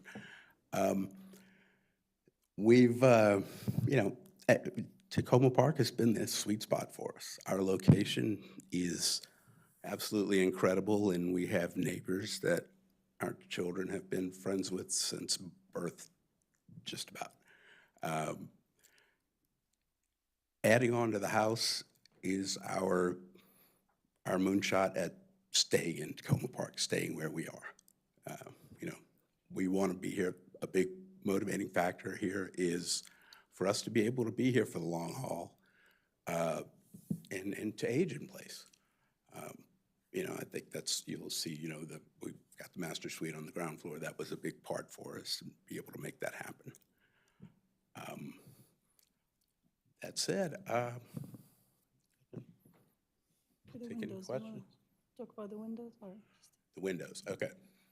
The windows, they were replaced on or about, I want to say July 31st, 2014. I know that because that was the day we brought my daughter home from the hospital being born. We literally had to stay at Sibley about 5 hours longer than they were willing to keep us because the windows were being replaced and we had to stay away until they came. Now, we moved in a couple months before that, my wife being considerably along in her pregnancy. And we were very much thinking about, our family and the safety. And the windows that were there were not in good condition, lots of chipping. And unfortunately, and my realtor would kick me for even admitting this, lead paint. So that was a big thing. We needed to get rid of that. And as first-time parents, about to come home from the hospital, that was very much foremost in our minds. We contracted with someone to replace our windows. We were told they got all the permitting done. We didn't know anything about, the historic district permitting processes or anything like that. We found that out after the fact when our neighbor said, okay, look, we're not going to rat you out, but you guys are supposed to do this. I have no idea. But, so let's see. One of the things that factored into it was the fact that the addition on the back of the house that you mentioned earlier, that first floor, it's kind of a sunroom. It has vinyl windows. We bought the house with vinyl windows already there. We thought, okay, this must be okay. So we picked windows that were fairly similar, went ahead and got them installed, and just kind of never really looked back, to be honest. I apologize for my ignorance. I know, as we heard earlier, ignorance of the law is no excuse. I beg mercy on that one. Thank you. I have a question. I'll do the first question. You have that bare expanse on your addition facing the driveway. And I noticed from the plat or from existing conditions that there are the other properties' driveways right there. So what is that like on that side of your house with all that paving and those other driveways? Sometimes hectic. It's also a really, really bad intersection, and someone got in a wreck right in front of me the other day pulling out of my driveway. That was pretty rough. We share that driveway with the immediate neighbors for what you're looking at here. To the left, the corner is a multi-family home. I think maybe 5 units in that home. That fence with that little carport thing under it is very good friends of ours. They share that driveway with us too. So, you know, we just kind of all keep it there. There's cars coming and going, I guess, but. So one of the houses is multi-tenant, so how many cars are using that area? Or they park there? They park, I believe, every day there are 3 cars parked to just out of the left of the photo that you see here. Then there are 2 cars in the home behind that, and then we have 1 car. Okay. All right. That's my question. Any other questions? Commissioner Doman? I understand your concern about lead paint. In one of my prior lives, I was certified lead abatement specialist, okay? And I did a lot of work on older homes where we had to remediate the lead paint, okay? And it's a concern for the old windows that slide up and down and you get dust in the windowsills and young kids come up and chew on it. So I understand why you would be concerned about that. Also, were you also concerned about interior trim? I mean, the house was built before 1978, which is when this lead-based paint was restricted. You couldn't use it after that. So your house is older than that, so you probably have lead paint all over. Did you take care of interior woodwork and door trim and We got doors? everything else inspected. They had told us that it was pretty much all encased, the windows, not so much because it was chipping. But everything else was, you know, fairly well encased and fully painted and enclosed. Did you have a certified lead abatement specialist come out and take samples and analyze the house and do the windowsills and do some swipes and stuff in the windowsills? I believe we did, because we did it very much against our realtor's wishes. He did not want us getting that in the record, and so that's going to come back to bite us one day. Long ago. Are you saying that the real estate agent didn't want you to raise this issue with the person that's selling? Is that what you're trying to say? No, I think he didn't want us acknowledging that we have lead paint in our house, so that down the road, if we go to sell again, we will, of course, have to disclose that to any buyer. Did the person you bought it from disclose that there was lead paint in the house and on all the windows and everything? Oh, no, we got it tested ourselves too. Okay, and you bought the house knowing that it was in an historic district, is that correct? I think we didn't quite grasp the gravity of what that entailed. We thought, hey, this is quaint. This is a wonderful neighborhood. We love it. The historic We didn't district is one realize thing, that but the aspect lead of it. paint is an issue regardless of where it is, in an historic district or not in it. Lead paint is still an issue, and I understand your concern about it. Now, I've done homes where all the trim came out, all the baseboard came out, all the door jambs came out, all the doors went out, were remediated off-site, you know, and then brought back in, and then everything's been repainted, okay? So it can be done, and you don't have any young kids at home anymore, do you? Well, we got 6 and 10 back there. All right, well, it's still a concern for you. I guess they're quiet enough for you to not Obviously, it's still a notice. concern. Yeah.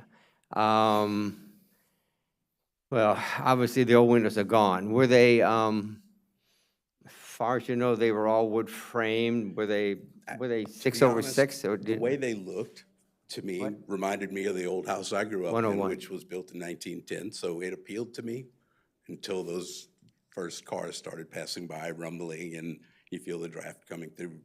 That part, that's a very busy intersection, by the way. We didn't notice that at the time when we first saw the house. Very loud. You'd be surprised at the number of people that talk on their phones over their car stereo for us to hear. We could hear it a lot easier with those windows, for sure. But yeah, it was something that I think we felt like we'd try to take care of. I kind of think this kind of falls into the other case you heard earlier. Yeah. Done asking questions. Thank you. Any other question? Commissioner Pelletier. You said that when your window person, like when you contracted with the window people, you thought that they got a permit. They, Did they tell you that they got a permit? as I remember, that was the case, because I don't think people tend to take on this, reputable firms, which we assumed this was,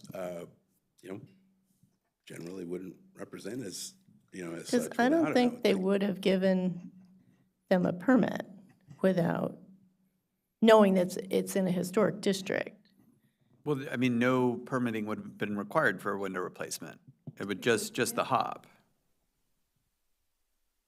But if it came through as a window replacement, they wouldn't kick it over here? They wouldn't need a residential building permit.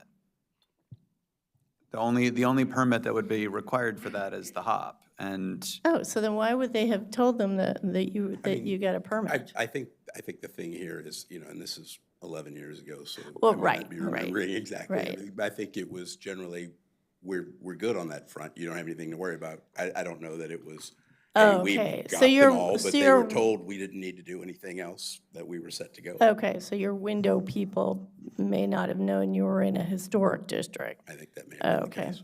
okay, thanks. Commissioner Doman? To follow up on it, was your window contractor a licensed home improvement contractor? Do you know if he had a license to do this work? Yeah, I'm quite certain. I believe we bought it from it was a reseller of the manufacturer, I suppose. I mean, it wasn't as far as I know, it wasn't a fly-by-night operation. I would not have contracted with them had that been the case. Do you have the original paperwork for that by any I chance? think we're looking it up. We just found out that, I think we're trying to put it all together to submit these things for tomorrow, I believe. Yeah, we're that'd be trying to do, interesting to see. That's all. I'm going to dig up anything we can find. Any other questions? If not, we will start giving you our opinions. Well, yeah, this is a preliminary, so it's just opinions tonight, no votes. The window issues, actually, we do not have to address that tonight because they're going to have to come back about the window with more information. So that we do not need to spend a lot of time on.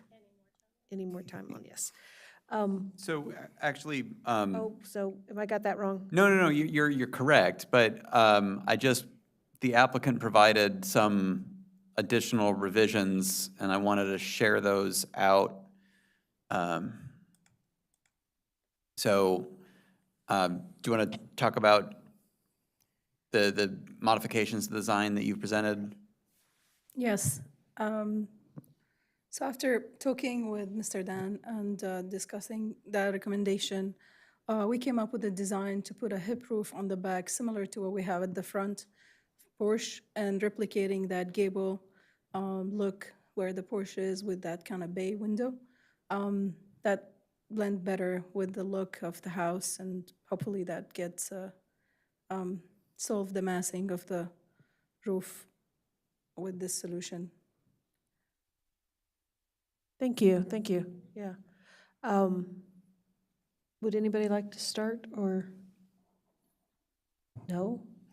Okay, I'll start.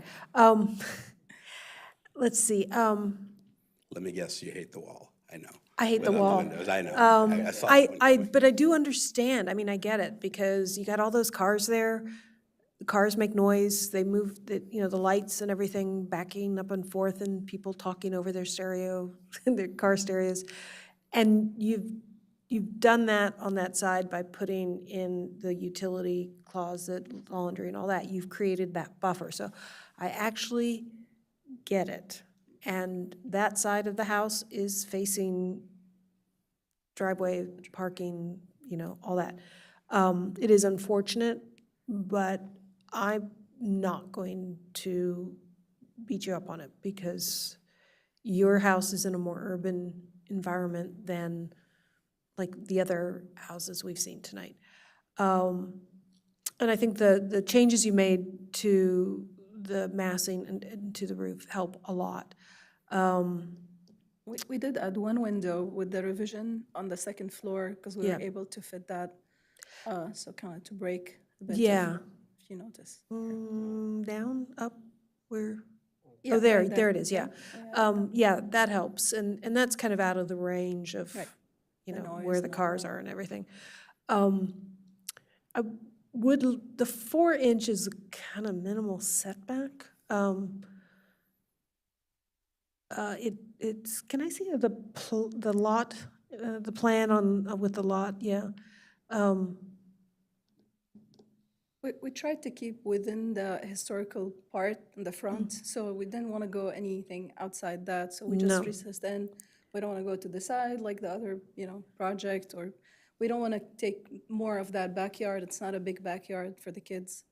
It's already at the, almost maxed out on the setbacks, so that was the solution we came up with to stay within the site, like not disturbing anything at the front. Can I see the floor plan for the first floor? Thank you. Oh, okay, thank you. On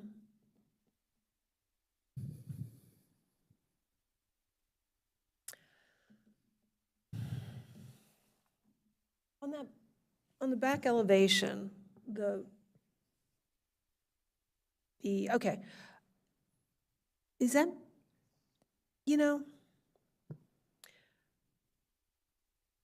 if I had my preference, I would like, I know this is going to sound very minimal, but I would like that setback, that inset to go from 4 inches to 6 inches. And I know you think that's kind of fine. minimal, but, or kind of ridiculous, but it is so minimal, but I think. Better than a foot.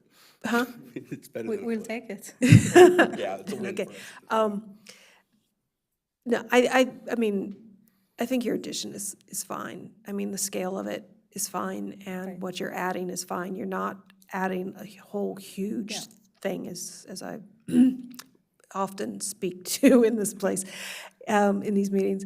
And I do, as much as I don't like that blank wall, I understand why it's there. And if someday in the future, everybody gets rid of their cars, then a future owner can put some windows in, but I'm not going to require that. I personally am not going to require that because I wouldn't want windows there either if that was my house.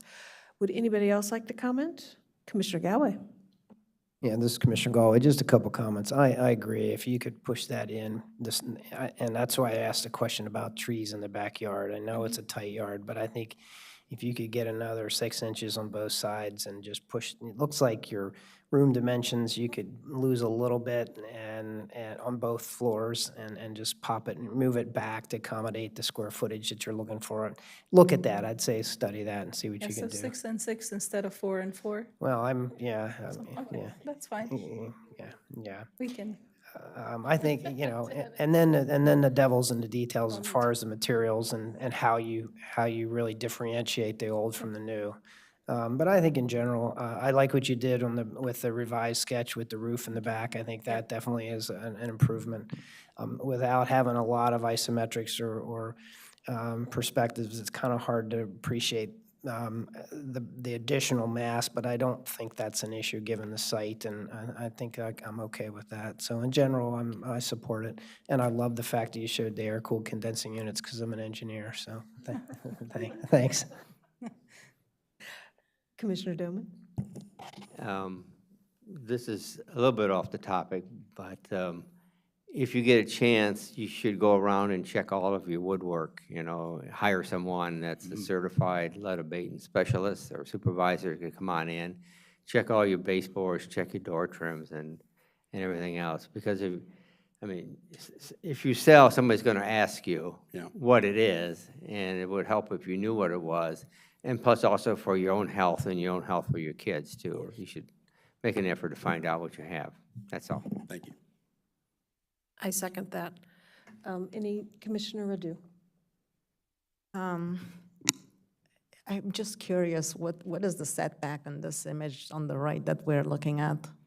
It looks like more about a foot or something.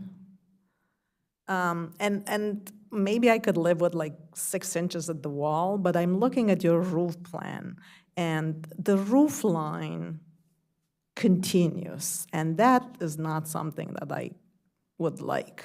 I would like to see exactly like in that, a little bit the original form, keep the corner, We did that and in the have the revision. ridge. We did that in the revision. We set it back. Oh, It was okay, a so maybe I mistake. didn't No, it's fine. And I think with the catch 6 inches, there. it will even look better. It will be more visible.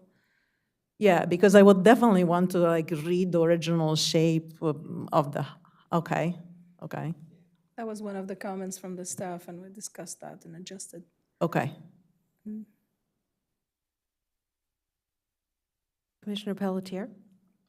I'm looking at the side elevation. It doesn't look like the roof pitch is the same on the addition as it is on the original house. Is that just a optical illusion? Yes, we're going to match it. It's going to be Okay. matching. Yeah. Can you go back to It's the side elevations? in the revised one, we adjusted that as well. Oh, okay. Yeah. Okay. Any more comments? Oh, I have one more. Commissioner Haynes? Oh, you're not Not done. done. I'm sorry. I think Commissioner Burdett had a good point on the last project with the big blank wall, which would be to articulate it somehow.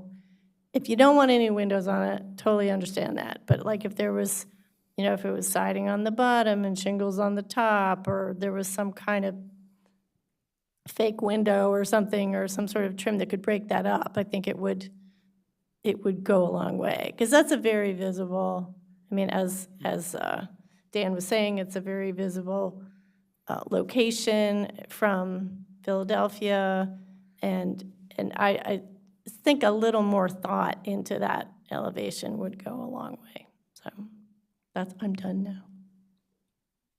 So there's a possibility to add like maybe a narrow high window above where the mudroom, where the entrance is. Is that something that could be acceptable? That would be an excellent idea, yeah. Like like a transom high, kind of just at the. Right. Anything that would just break up that mass of siding, I think would be welcome. And get We some can work light with that. in that hallway as well. Yeah. Would be nice. Okay, thanks. Any more questions? No, weren't you just? I was, but I agree with all the other commissioners. I have nothing to add. Thank you. All right, I think we have all the comments then. And you've heard what we say, that you're going to have to come back about the windows, but I think as far as the plans and elevations, you've heard our comments and can move forward with this, speak with the staff about your next steps. But all in all, it looks like it would be a very nice addition to your house. Thank you. So thank you. You can go now. All right, folks, we're actually ahead of our time. Yes, tax credits.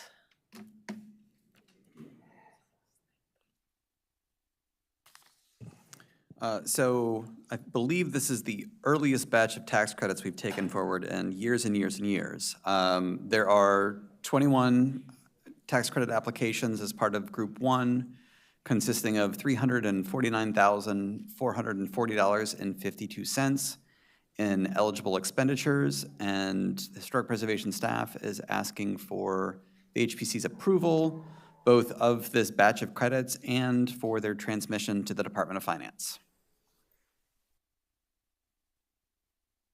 Thank you. Do I have a motion to approve the tax credits? This is Commissioner Rado. I make the motion to approve the tax credits as presented and forward them to the Department of Finance. Do I have a second? This is Commissioner Galway. I'll second. All in favor, say aye. Aye. Aye. The motion passes. Next item is minutes from 2 prior meetings. Has anybody read the minutes? This is Commissioner Rado. I read the minutes for the meeting that I was present, And I would like to make a suggestion for change.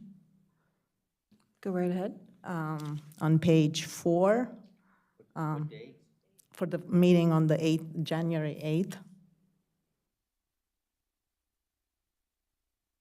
The vote at the top of the page lists Commissioner Galloway twice for yay and nay. I actually voted too, and my name is not there, so. And I think I voted yes.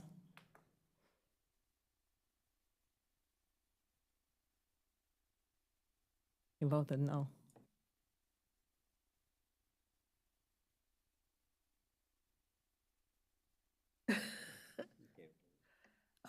Would staff like to amend the meeting minutes, or do you want us to go ahead and approve them as with the amendments offered? No, we're happy to receive them as we will incorporate the change as part of the approval. Okay. Any other comments on these meeting minutes? If not, can I have oh, wait. According to my notes, it appears that Commissioners Galway and Haynes voted nay for that one. Just wanted to make sure that was clear. Okay. Yeah. Okay. Would somebody like to make a motion? What do you want to do? Make a motion with, and accept, with the, We have two of them. oh, wait a minute, did you make a motion, or did you just make a comment? I just made the comment. Okay, so yeah, so we need a motion on, to approve both of them, and with the January 8th amendments as requested Okay, by, this is Commissioner Doman, I make a motion that we approve the draft minutes for the January 8th, 2025 meeting as amended or suggested amendment by Commissioner Radu. And also, I move that we approve the draft meeting minutes for January 22nd, 2025. do I hear a second? This is Commissioner Haynes, I second. All in favor, say aye. Aye. Aye. This motion passes. The meeting minutes are approved. There are no commission items for tonight, and there are still no staff items for tonight. No, Madam Chair. We are adjourned.